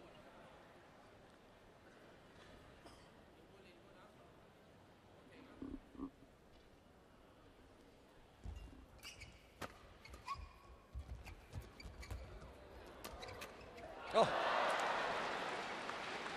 Incredible interception. His previous shot was great flexibility, looks as though the shuttle was going past him. Not quite sure how he picked it up.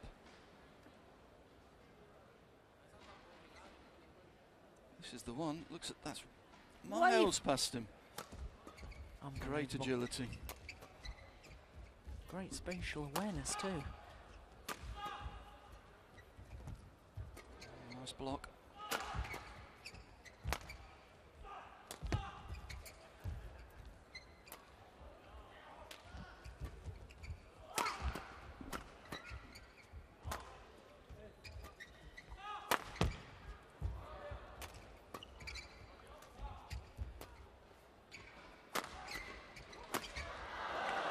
Good rally. Really good rally. Lots of variety there from both pairs.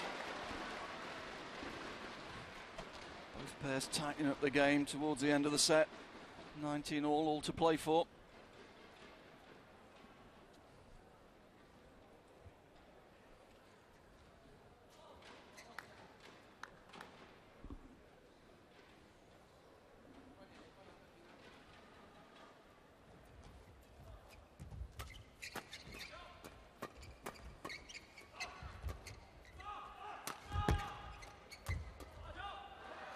Yeah, it's a nice angle from Tan in the rear court there. Didn't try and hit that too hard. Brought it down nice and steeply to the centre of the court. Forcing the Indonesians to hit up to his partner on the front court.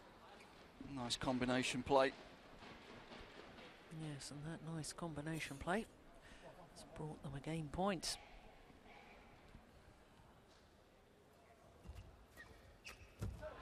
Missed it. And they convert. Was game won by 21-19. 21-19.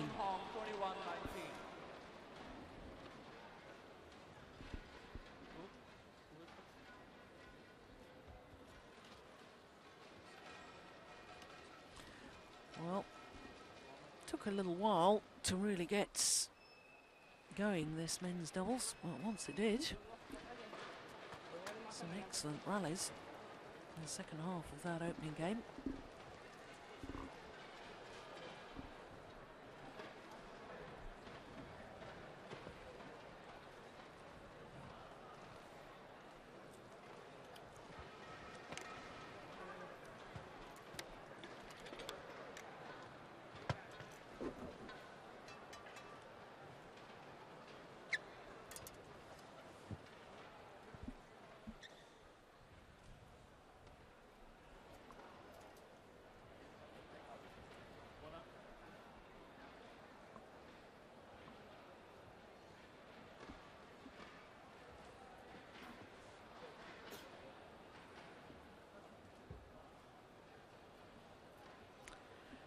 Well, it'll be interesting to see how the Malaysians start this second game, because it would be great to see them trying to build on the previous game. How many times have we seen them take the opening game in a match in and then go off the boil a little just bit? sit back and go a little bit passive. That's been the tendency over the last few months. Service over, 1-all.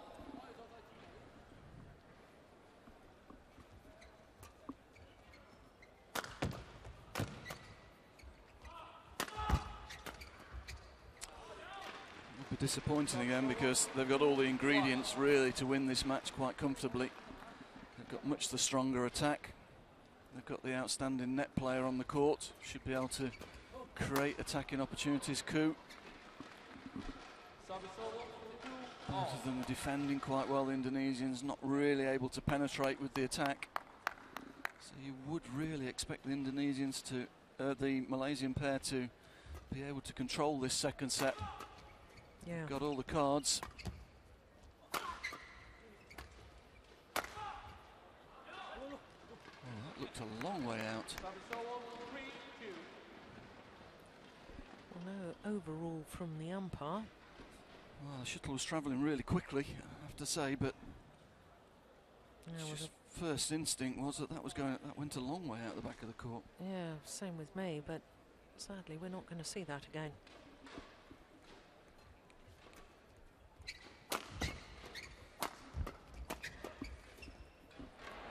That's an error. 4-2.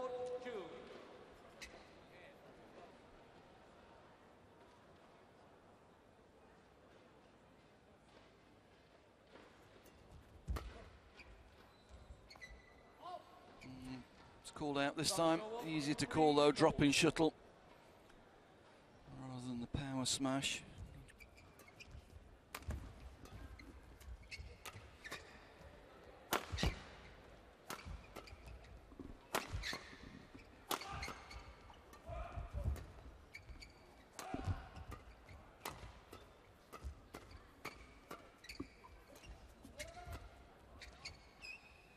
It's out again.